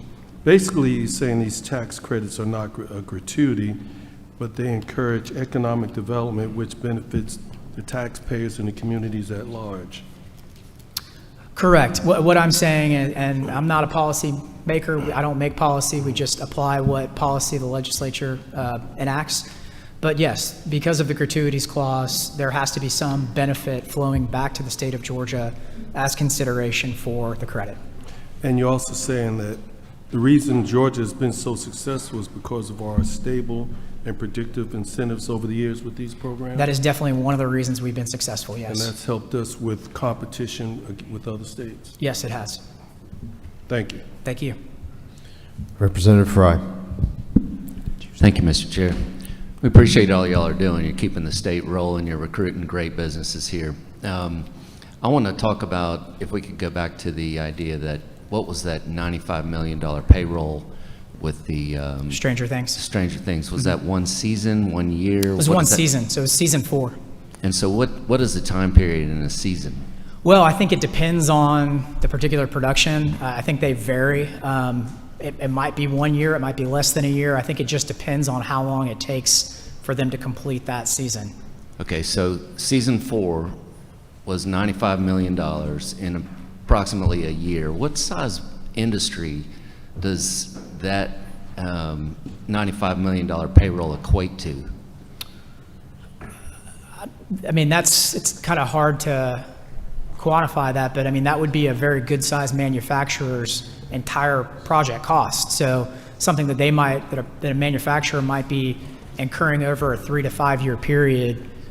Stranger Things isn't doing that in 8 months or 15 months, somewhere in that time frame. Thank you very much. I appreciate your answer. Thank you. Senator Hodges. Thank you. Thank you, Mr. Chairman, and thank you for being here, and you guys do a great job for us. Thank you. My question, I wanted to follow up on Chairman Huffstetler's question about the self-reporting that you do on jobs created and spending. Is that work audited by the Department of Audits? It is not, no. Okay, thank you. Chairman Tillery. Thank you, Mr. Chairman. Thank you, Andrew. I want to tell you do an excellent job for the department. It's always a pleasure to talk with you, so thank you for your help and your work. Thank you, Chairman. I do want to maybe ease some concerns. I don't know where the committee goes as a whole, but what I've heard from our group and the individual members as they've spoken about this is I don't think anybody's out to end any specific credit. I don't think anyone expects this study committee will come back and recommend ending the entire film tax credit. They may recommend ending us paying for private jets on film tax credits. I don't think that they're going to recommend that we end the research and development tax credit. They may recommend that we end or somehow find a way to limit when folks are going out into different businesses and saying, hey, look, you actually would qualify if you just reclassify your clerical employee as an R&D employee. I think those are some of the things that we're hearing that are causing issues. With that information, does the department have any suggestions for us on things that might be ways we can clean up these credits that would probably provide a whole lot of heartburn alleviation to some of the folks in the back of the room, or at the same time would give us some guidance from your wisdom working in the projects? Yeah, so as I came here today, I was not prepared to answer a question like that. I think that's something that we can definitely look into and come back at future meetings. And if we do have suggestions on things that, would help our credit programs, either from a competitive standpoint or a tightening standpoint, we'd be happy to have those conversations at a later date. And one follow-up on that, well, I think another thing that might help alleviate concerns maybe among the legislature is we hear rumors from time to time about different things that may be pending. I know that we've tried to have conversations more in depth with the department about that. We're hearing some rumors now. We would love to not be in the position that we were in this past session to relive that and relitigate what happened maybe from January to March. So any discussions that we can have, I personally, maybe the other members have, I haven't heard anything about plans to be expecting since before the end of session. So any discussions that we could have now, I think would help us a ton as we enter 2024. Yeah, we would be happy to have those conversations. Obviously, it's a little nuanced in that we're always under NDA, right, when we're working these projects, but when we get to the point where there's an impact on the budget, we have a decision, we would be happy to have those conversations with the legislature. see any more questions, but Andrew, thank you and your Chairman. team and Commissioner Wilson for all that you do. Thank you.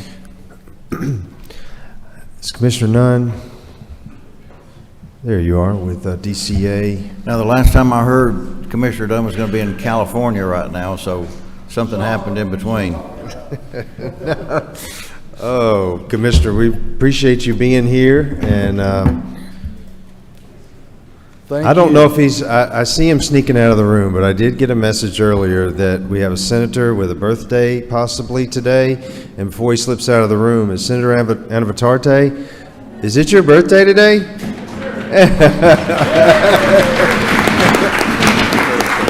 Happy birthday. Commissioner Nunn? I thought we were going to have to sing, so thank you. Thank you, Chairman and members of the committee, as a Georgian for the effort you're embarking on, and as a state agency head for the opportunity to present to you this afternoon. I know that we've been here for a while. I was simply asked to introduce the agency and the credits that we administer, so let me start by doing that. I'm joined today by a couple of my colleagues. I'm Christopher Nunn. I'm the Commissioner of DCA. Rusty Haygood is with me. He's my Deputy Commissioner. Ryan Evans is our Head of External Affairs. And I do have another of my colleagues who is actually pinch hitting for me on the West Coast today, who I look forward to introducing into this discussion as we go forward. DCA, as the state's community development agency, is responsible for housing, infrastructure, economic development, finance, and technical assistance. So we are responsible for a myriad of grant and loan programs, planning and technical assistance ranging from downtown development to construction codes. As it relates to this commission, we do have administrative responsibility for 9 programs that relate to the tax code. And so, like Andrew, I am not an economist, but I'm going to try to offer a little bit of on-the-ground perspective, some real-world perspective. I won't delve deep. Hopefully we'll have an opportunity to go into that at a later point in time. But I do want to share a few highlights. I don't have a PowerPoint presentation, but I did share with you just kind of some one-pagers on each. And again, I'll try to go through those here momentarily. The 9 credits or tax-related programs that we're responsible for include the Job Tax Credit Program, from which there are a few other programs that flow off of that: the military zones, opportunity zones, less developed census tracts. I'll talk about the housing tax credits, historic preservation credits, the rural zone program, the Georgia Agribusiness and Rural Jobs Act, and the Tourism Development Act. But before I do, just as a little bit of background, prior to public service, I spent my business career at Arthur Andersen, and then I led a large regional public accounting firm. I hired many partners and professionals to navigate state and local tax issues, not just in Georgia, but also in other states with whom we compete.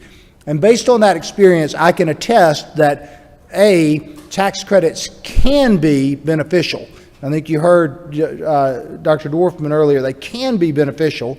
They do provide, as Representative Buckner asked, they provide pay-for-performance incentives. As Senator Gooch pointed out, they enable the state to engage private entities in public policy goals. Direct funding is not possible in many cases because of the constitutional prohibitions we have.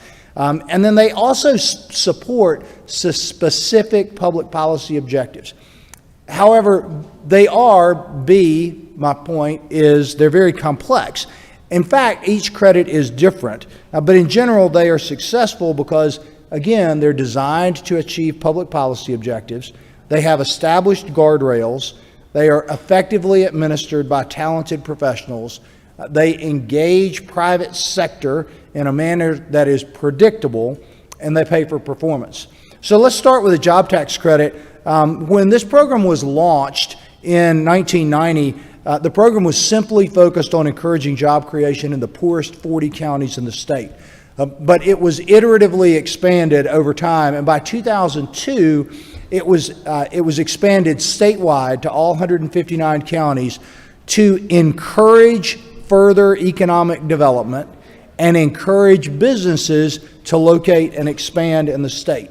So arguably, the impact of this particular program is that it supports the state's pro-business reputation and our economic development success. But I think you would be hard-pressed to say that it does not definitively address that public policy objective. In terms of managing this program, DCA prepares an annual tier ranking, which you may have heard us talk a little bit about, that governs the level of credit that is available based on the county and the state. We also provide technical assistance regarding the eligibility. We have a CPA on staff that works with companies and works with accountants to understand specific eligibility when those questions arise. The program is marketed by economic developers, whether those are state or local economic developers, but also by accountants who are working with existing industry clients. And then lastly, this credit is claimed through and administered by the Department of Revenue. And again, this I think goes back, Senator Hustetler, to the question you asked. It does not matter what the state's offer is. Until those jobs have been actually created and maintained, no credit is eligible to be claimed. A couple of key programs, or a couple of key points before I move on. This program is fundamental to every state and local recruitment offer that takes place. But it is also a statutory incentive that is available to any existing industry that seeks to grow and meets the eligibility criteria. I already said, this is a pay-for-performance incentive. Chairman Blackman, I think you asked the question earlier, but there are 41 other states with whom we compete that offer a similar version of incentives. There is perhaps no perfect job tax credit program, but Georgia's program has yielded significant success. You were asking about what do other states do, and we won't go through 41 states, but to give you an idea, in Georgia we offer from $750 to $3,500 per job based on the tier. In our neighbors to the north in Tennessee, they offer $4,500 across the board in 4 tiers. Now you have to create different numbers of jobs in each, same in Georgia. And in our neighbor in South Carolina that we compete with significantly, they actually have increased the job tax incentive for their Tier 1, or our lowest tier counties, to $25,000 per job. Now, there's again, no one program, but this has been that's a little bit of background on the job tax credits. There's a little information about the less developed census tracts and others, but I'm going to move on. Directly tied to job creation are issues of workforce and workforce housing. In fact, this is the #1 issue that affects communities today. So housing tax credits are the next tool that I will speak to. And the policy objective for housing tax credits is to construct and rehabilitate affordable rental housing, extending the benefits of the federal tax credit. In terms of impact, from 2018 to date, we have funded 347 senior and workforce housing developments in 122 communities across the state. This program definitively addresses the public policy objective. We can talk more about the economic benefits, which I think are fantastic, but are ancillary to the primary policy objective that the legislature put in place. In terms of how those are managed, the credits are managed in conjunction with and they leverage the federal tax credit, all by a team of professionals who have finance and construction experience. They are allocated through a rigorous and competitive process that includes annual public input and strict adherence to solid real estate fundamentals. I mentioned that these are competitive. In fact, last year we awarded approximately 45 credit awards and we had approximately 150 to 155 eligible applications. It's a very highly competitive program. And then the finance team monitors these until the units are put into service. And then our compliance team administers that program for the life of the affordability period, which is what the state gets in return for the credit. That affordability period is 30 years that we monitor those developments. So key points: tax credits are the only proven tool to develop multifamily housing supply. This is not a rental subsidy, so it's not to be confused with Section 8. Again, they pay for performance. You don't claim the credits until you put the units in service. They have significant guardrails and sound real estate fundamentals, ensuring that this public-private partnership is effective. And finally, I mentioned that this is a tool that helps to develop, to finance senior and workforce housing. But I think that's important to clarify, because too often I hear this program touted as a benefit to teachers and first responders, which is true in some communities in the state. But I think more broadly, it is important to understand that these developments address a housing need that includes a vital sector of our workforce. Those who aren't earning at the high or even middle income level. So mathematically, that's like 40% of our households who are income eligible. By no means am I saying that this is the only solution. It doesn't address home ownership, which is important for 65% of the population, but it certainly meets a need in our state for seniors who are on fixed income, those who have mental and physical disabilities, and importantly for working families who provide unskilled labor for manufacturing, service personnel in schools, and pretty much anyone in a job in the state that is earning less than $25 an hour. Moving on. At the height of COVID, the legislature moved the state's Historic Preservation Division to DCA from the Department of Natural Resources. One reason I am told is to align historic credits and housing credits, which at times can be complementary. Since 2002, the historic preservation credits have been intended to preserve and reuse historic structures to stimulate economic development, revitalize historic downtowns and neighborhoods, and to enrich cultural tourism. In 2015, this program began to undergo fundamental change, geared more to financing large-scale commercial redevelopment. In terms of impact, between 2008 and 2017, there were 341 preservation projects that occurred in 33 counties, 25 of them rural. Of those projects, 45% were historic homes, which had a $100,000 credit cap. 55% were commercial properties, which had at the time a $300,000 credit cap. These are places like the Daniel Ashley Hotel in Valdosta, which is now senior housing, the Han Building in Pelham, which is now workforce housing, the old Coca-Cola building in Columbus, that is now the headquarters of Salt Life Apparel, the Greyhound Station in Savannah. Many of y'all enjoy the Gray Restaurant, and the Ponce City Market in Atlanta. All of those projects were subject to the $300,000 cap in state credits. Now, in terms of managing this program, DOR is the administering agency, but DCA and the Office of Historic Preservation actually confirm the eligibility for these credits and then certify the expenditures against which credits are claimed. We've got a team of professionals that review, and this works the same way for the federal credits. They review and issue a Part A that gives people the green light to embark upon historic rehab, and then 2 to 3 years once that project is completed, we review and issue a Part B that certifies the expenses and can be submitted to DOR to claim credits. So DOR is the administering agency. DCA ensures eligibility. Prior to 2015, I understand that the fiscal impact or the credits utilized each year were less than $5 million.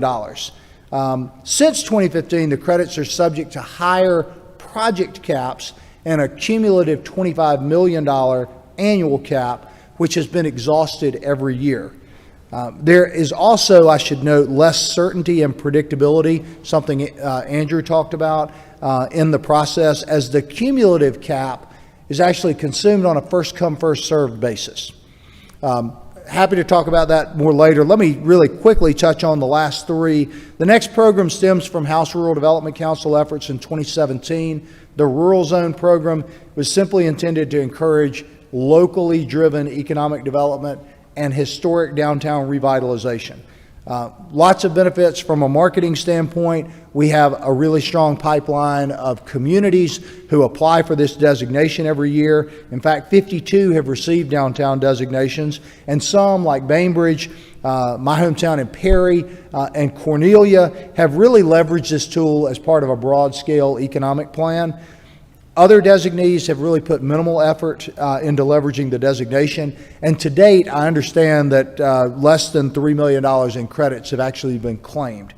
This was patterned after the Opportunity Zone with increased emphasis on retail and driving jobs and foot traffic into downtowns, but a reduced benefit based on the fiscal impacts and characteristics of those jobs and jobs quality. Next, I'll talk about the Georgia Agribusiness and Rural Jobs Act, which was a legislated policy initiative, I believe, in 2017 to provide access to capital for companies in rural areas. In exchange for $60 million in tax credits, these rural funds, 5 of them, raised $100 million and have invested $112 in 36 companies. That contributed capital includes $101 million of debt. And the rural funds report that they've created 964 jobs and retained another 760. I will highlight key points. Program is administered under guardrails that were established by DCA, but the state administrative and compliance oversight is limited due to the lack of any administrative funding. The performance period for that initial program ends June 30th of this year. So what, 2 weeks? And then last but not least, and Andrew already talked about this, the Tourism Development Act, which was enacted, I believe, in 2013. This was intended to create and expand tourism attractions across the state. In all honesty, we have only approved 8 projects over the life of this program. Half of those new investments in the state, half expansion of existing operations. And that program, I'm happy to talk about further, but it looks like there may be some questions, has some administrative challenges that we can talk about. That really concludes the presentation. I'm happy to entertain questions. All right, and we actually are not going to do questions. Okay. Because we've got one more presentation that's very important, but we've got other meetings coming. But I just had one comment on that, and it's really the same as with economic development. The program you talked about, the 60 million, I guess the 5 companies, that's 12 million each, and we're doing a self-reporting.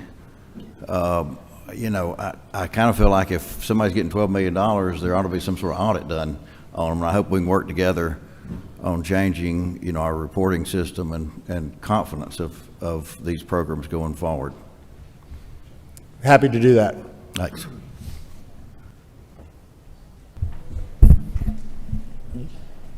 Okay.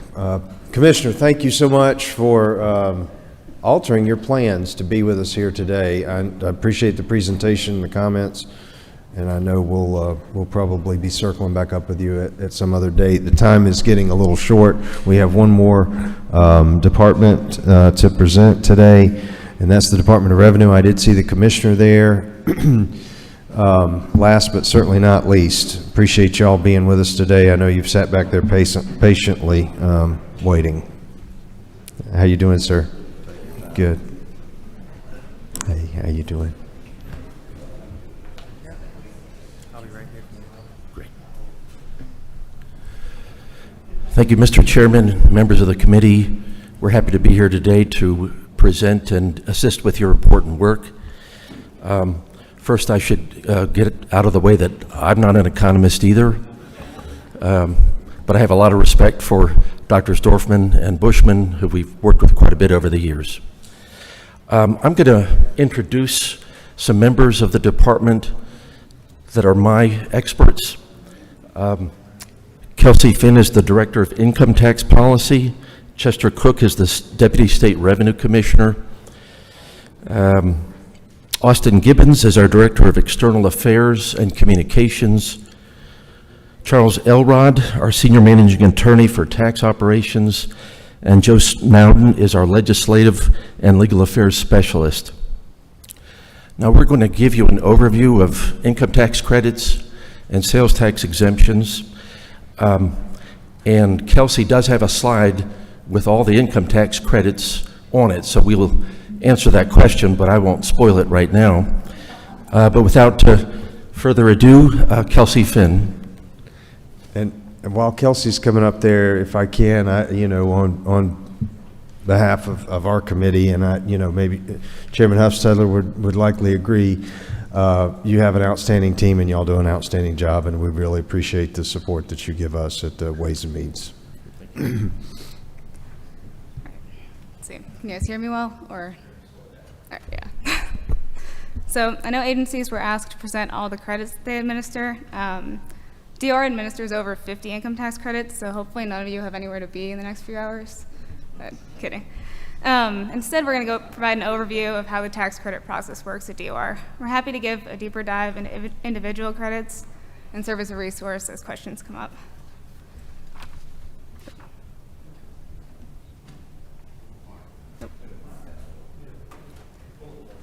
Yeah. Okay. How do I get to the next slide?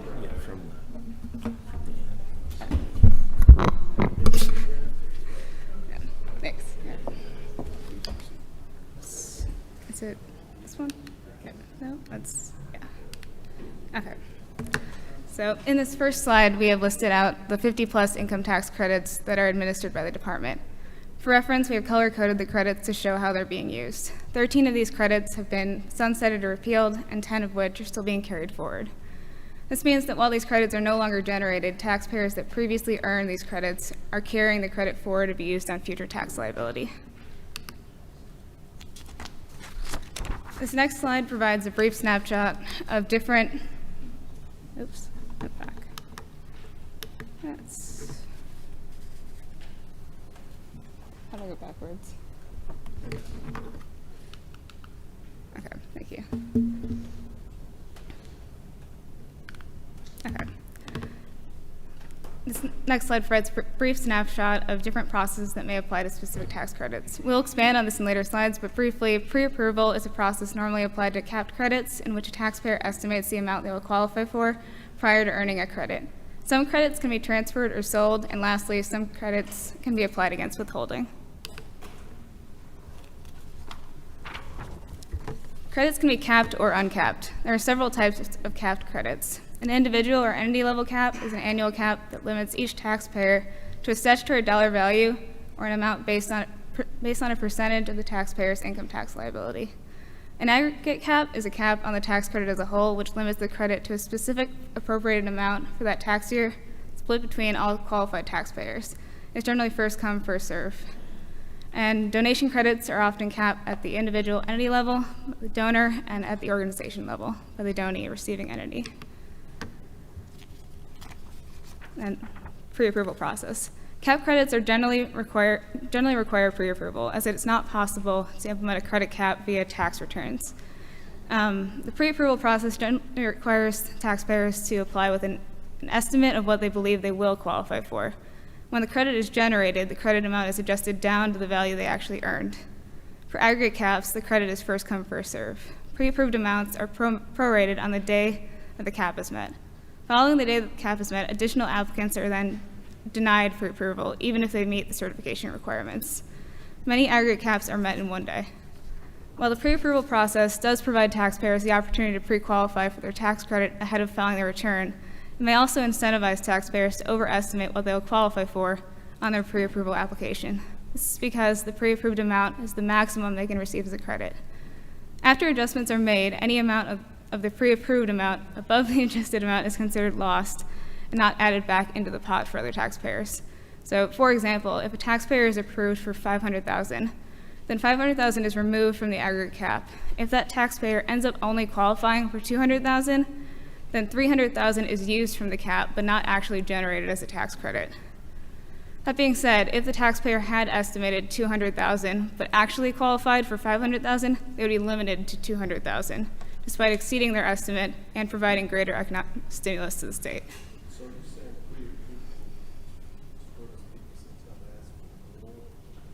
Yeah.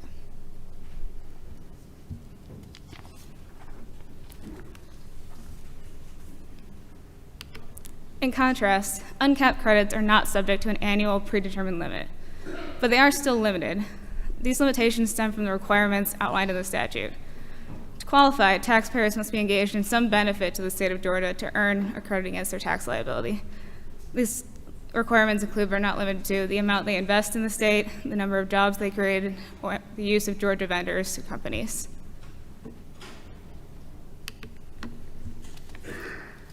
Now we will discuss the steps in the credit process. Not every credit has all of these steps, and the order that they occur is based on the statute.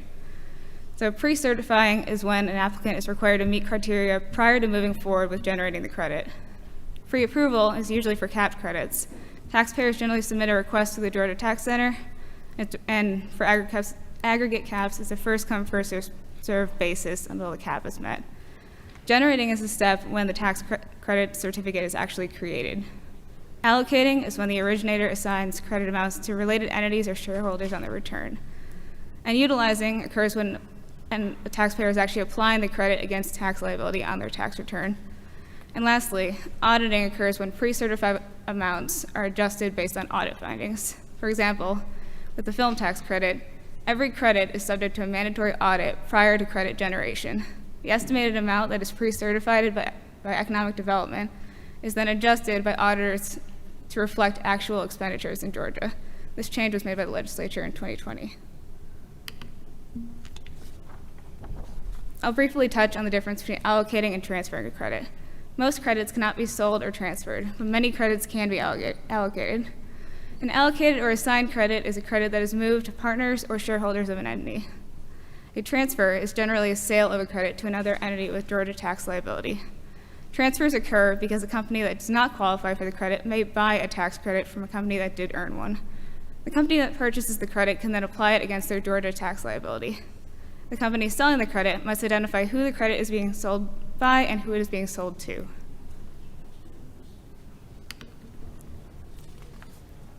On this last slide, I'll briefly touch on common challenges that DOR faces when administering tax credits. Some of these challenges stem from statutory requirements, and others are the result of how tax administration works in practice. So first one, when a pass-through entity claims a credit at a lower level despite generating the credit at a higher level. The lower level claims it before it's actually generated on the return of the higher level. They're claiming a credit that does not actually exist. Second, B, programming and monitoring are more difficult when a statute requires that entities generate their credit in 1 year and must wait to utilize it until the next year. It's also difficult to administer credits so that they become uncapped during the tax year, based on how it's in the statute. And then, as mentioned before, the pre-approval process incentivizes entities to estimate higher than the amount they will qualify for, because pre-approved credit amounts can only be adjusted down. Large portions of annual statutory caps go unused due to that disconnect. This means otherwise qualified taxpayers missed out on the tax credit, despite providing economic incentives to the state. And lastly, like many other agencies, DOR faces difficulties with staff recruitment and retention. And now I'll hand it over to Charles Elrod to discuss the sales tax.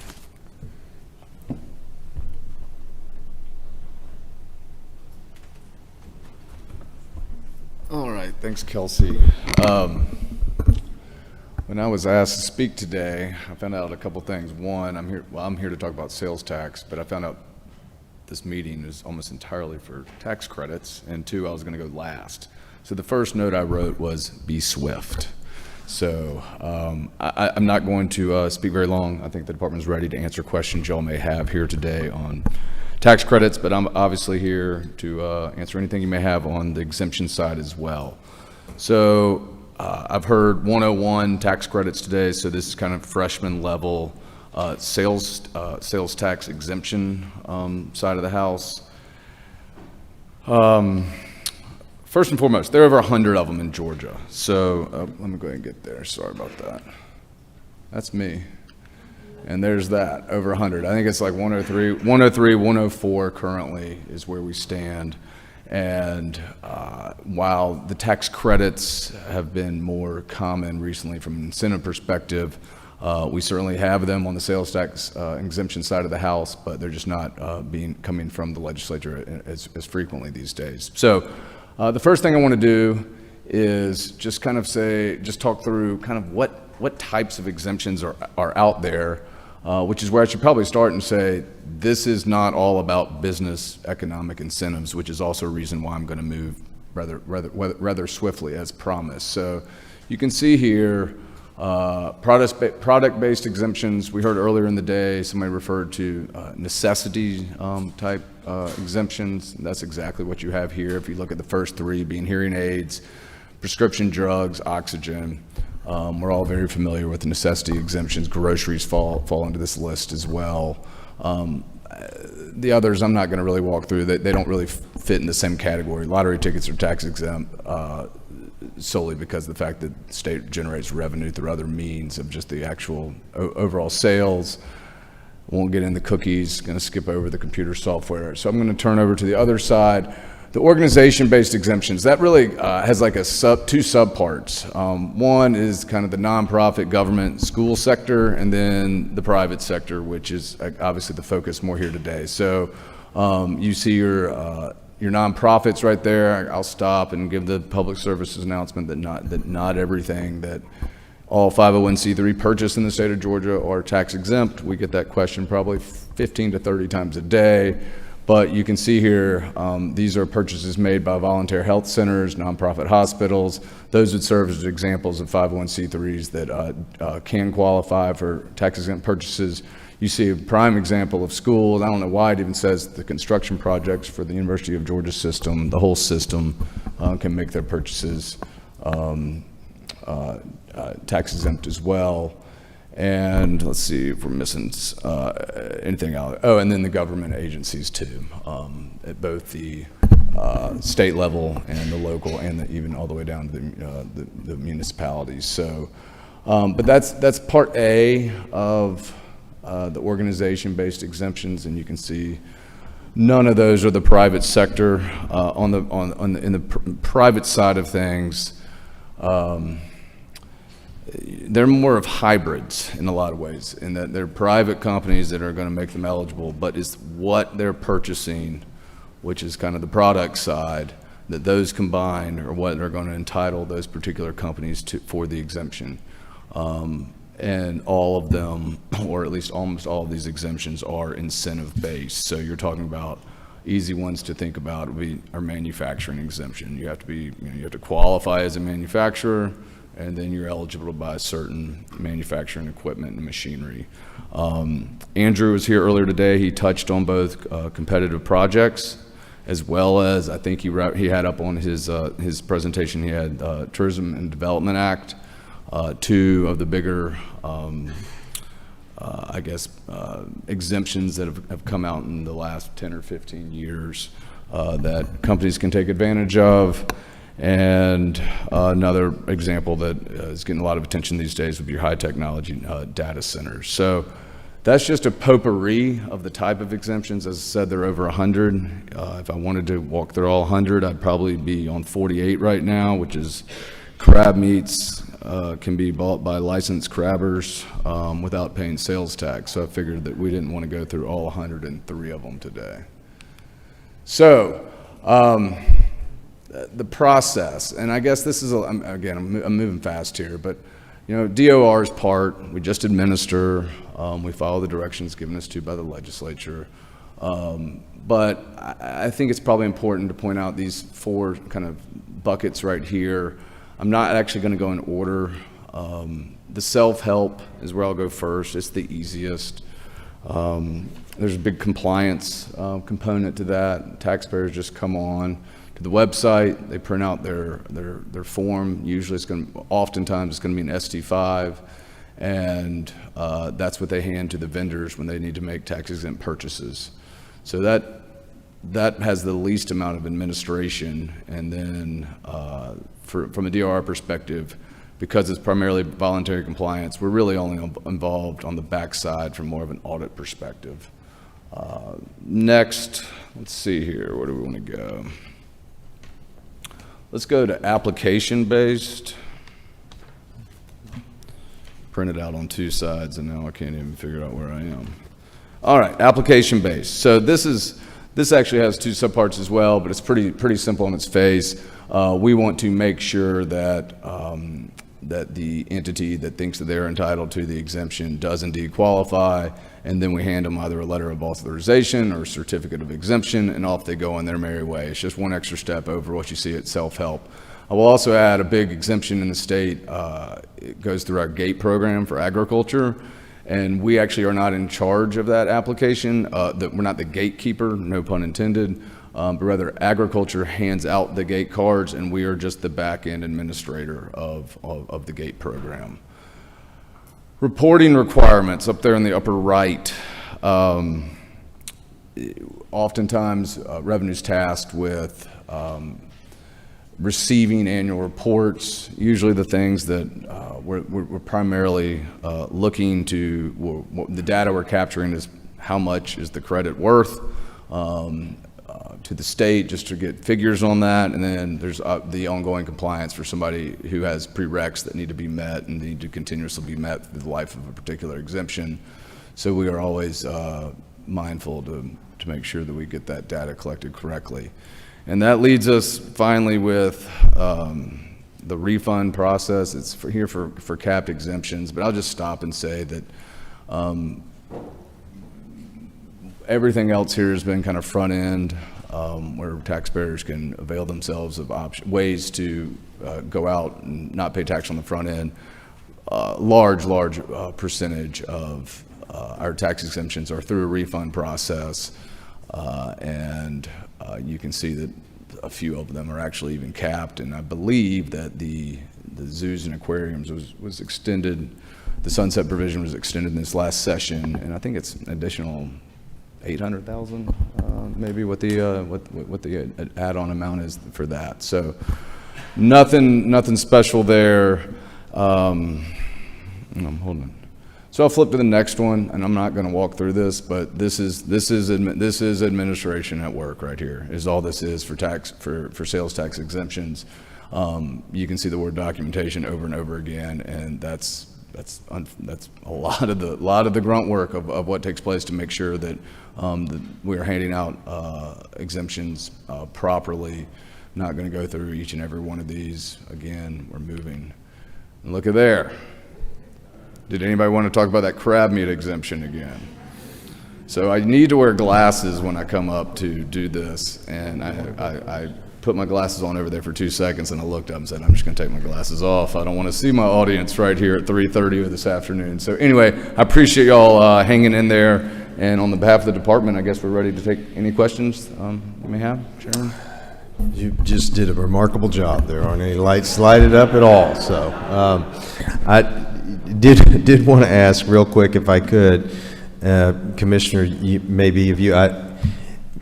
maybe something we can circle back up on. Y'all do a really good job during session of letting us know when there are issues or problems that may be, difficult for you to administer, related to any particular legislation.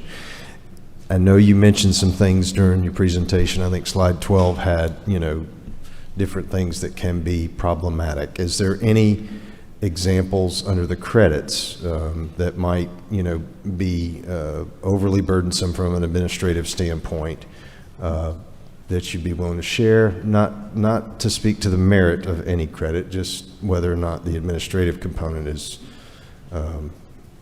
easier than another. Thank you. Excuse me. Thank you for that question, Mr. Chairman. My Deputy State Revenue Commissioner has also been the Director of Audits and been responsible for making sure taxpayers provided the right documentation and the forms that they should have. And he would be better able to address that particular question. Chester, if you please. And we can... Now the board's lit up. There, former auditor comes up and it starts storming.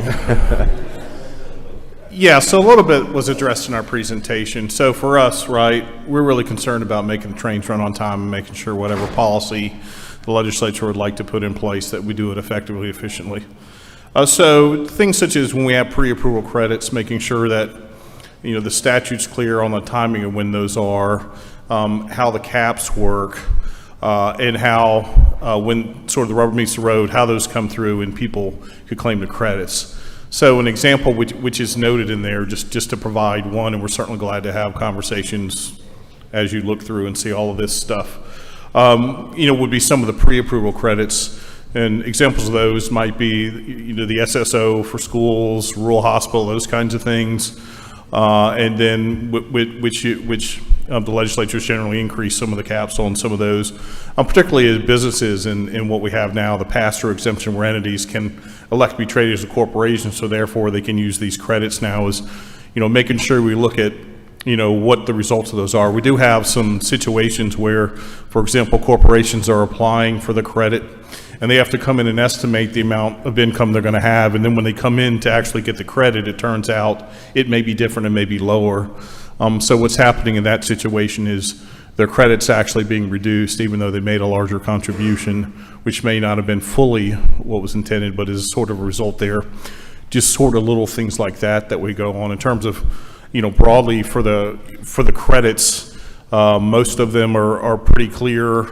The timing and how they go forward with the carry forwards, making sure we're very clear on how those work and what the processes are, for example, to apply those that can against withholding.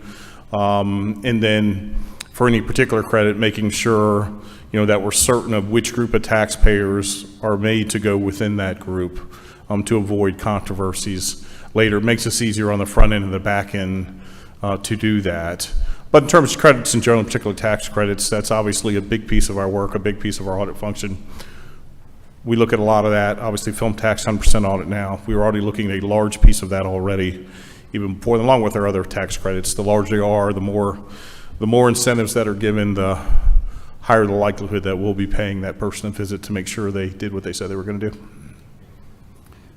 Question, but first I did want to say I do think the blue crab fishermen had a hell of a lobbyist back in the 60s, because they've hung on to that pretty good. This is more of a help, and you know, Chairman Tillery talked about the private jets, and we've had audits where they're using them for personal chefs or trainers. There was a production piece that was made in New York. I think it was $40-something thousand, but they've got an entity in Georgia, so even though it wasn't made here, we let it count towards the credits as well as travel back and forth. So I guess my ask would be to help us go through all these regulations from the past and maybe look at, you know, how can we revise these to where we feel like the taxpayer is more comfortable with what they are spending the money on. So if you guys could put some effort into helping us with that process, I think that's one of the things we need to look at going forward is the past regulations, maybe tweaking them a little bit. Yeah, sure, and particularly you're mentioning the film tax credit with the regulations and then the procedures we have in place now. It is extremely tight. Our procedures for doing that are tighter than any other. New York, California, our procedures are way tighter than those other states. So we're seeing it at a very granular level. So when you talk about things from a policy perspective that you would like to see in or out, jets, which is sort of a legislative thing, our procedures are so fairly tight now that from an administrative perspective, the more that's defined, that actually is easier for both us as well as the third parties that are doing the audits. But you know, we'd certainly be glad to have that conversation because we're certainly in a good spot to have that because of how granular and 100% audits that are going on with that particular credit. Representative Bentley, are you? Thank you, Mr. Chairman. Thank you for your presentation. I was just really interested in the slide that showed the product-based exemptions, and curious to know how to get a product on that exemption list. But thank you. Thank you, Representative. Chairman Tillery. Thank you, Mr. Chairman. I have a question just about process. Could you explain to us what it means for a credit to be applied against a withholding? We started to hear a lot of bubbling about that and maybe Sure. some consternation, and maybe you can help us understand why we're starting to hear the consternation that we're starting to hear about that. I just don't understand why. Sure. So several credits, not all tax credits, will allow you to apply it against withholding. The legislature expanded the number of credits with what we call the withholding benefit a few years ago to allow it to go to a few more credits. So the way it works is if you don't have enough tax liability during that year for those particular credits that allow it, then you can elect to take that credit against withholding. So if you had a liability of $10,000 and you had $20,000 of, say, job tax credit in a Tier 1 county, you could wipe 100% of your liability out, but then you could make an election to take that difference against withholding, which is an electronic process that we do. So then they get to apply the remaining credit against withholding to utilize it. I guess what I was asking is, could you explain why are we starting to hear more about that? Why is that? Do you know why folks are having a lot more questions about that from a policy side?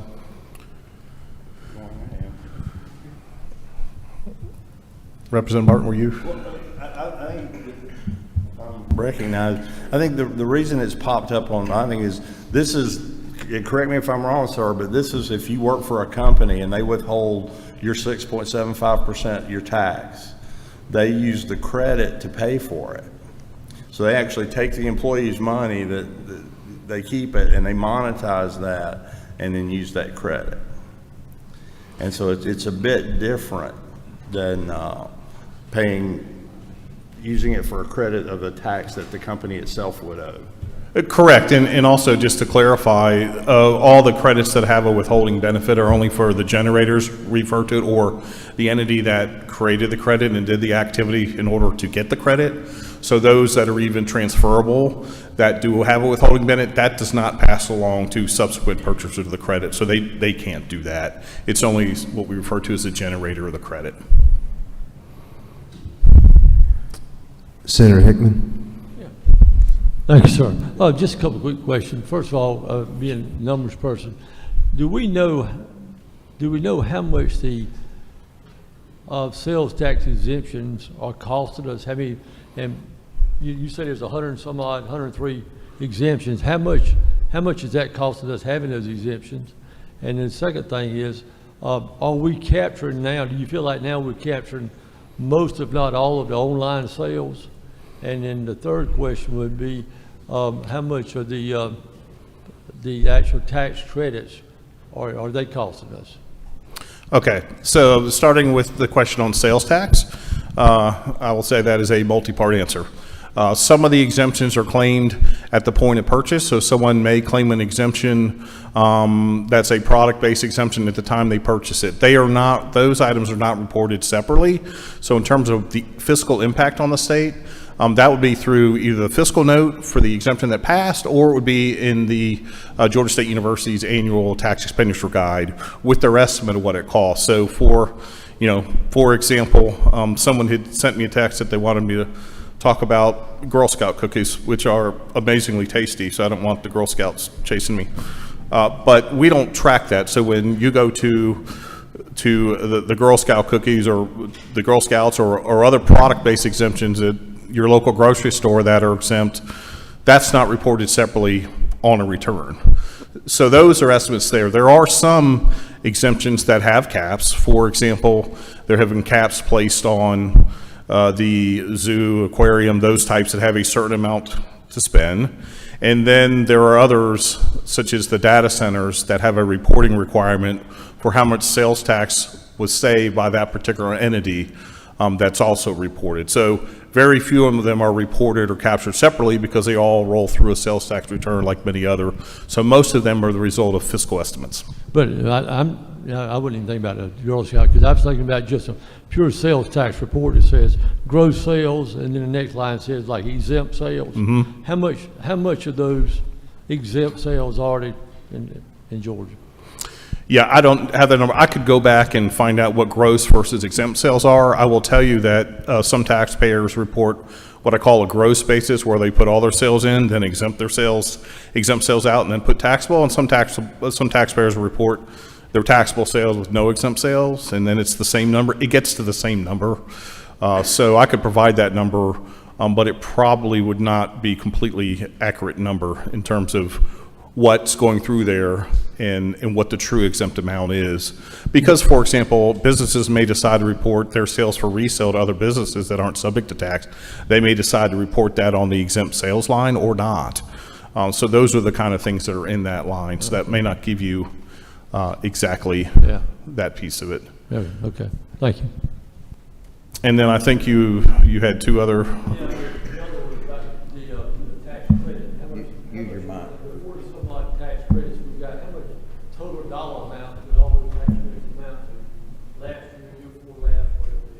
Yeah, we can, I don't have that with me. We can provide that number in terms of what the amounts are and then what the carry forwards are. The next question is, what about our online, sales tax? I know we're doing a lot better job at it, but we're doing a great job with it. I would say we're doing a fantastic job. In fact, when the legislature passed the marketplace facilitators law in 2020, right when we were going into COVID, that was an amazing timing for that. So the facilitators are your Amazon, other folks where they have a marketplace and sellers go on there. Now the marketplace facilitator, a person running that site, remits the tax. So small sellers, it's great for them. They put their products up, and the Amazons of the world handle the tax collection there. So that picked up a lot of those kind of remote sellers and people we were after before that are much harder to chase for the small dollar sellers. So I think that picked up a ton of it.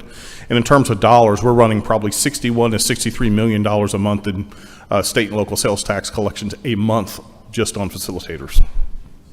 We're doing a wonderful job. Other states, and we have some reporting to kind of narrow some of that to figure out making sure we're getting it and what we're doing, and our numbers are fantastic. They're better than a lot of other states, because I've seen other states' numbers and they're nowhere near ours. Well, that'll have to close us out. I don't think we have any more questions. Thank you, Commissioner, members of the department, and all our presenters today. I see several of them are still here. Both our economists, Dr. Dorfman, Dr. Bushman, the members. Just the chairman reminded me to tell you that we, in the next few days, will be getting out the rest of the year's schedule on our meetings, and the next one of which will be sometime in August. We're going to take July off with everybody traveling and on vacation. If nobody has anything else for the good of the order, we'll adjourn. Thank you again.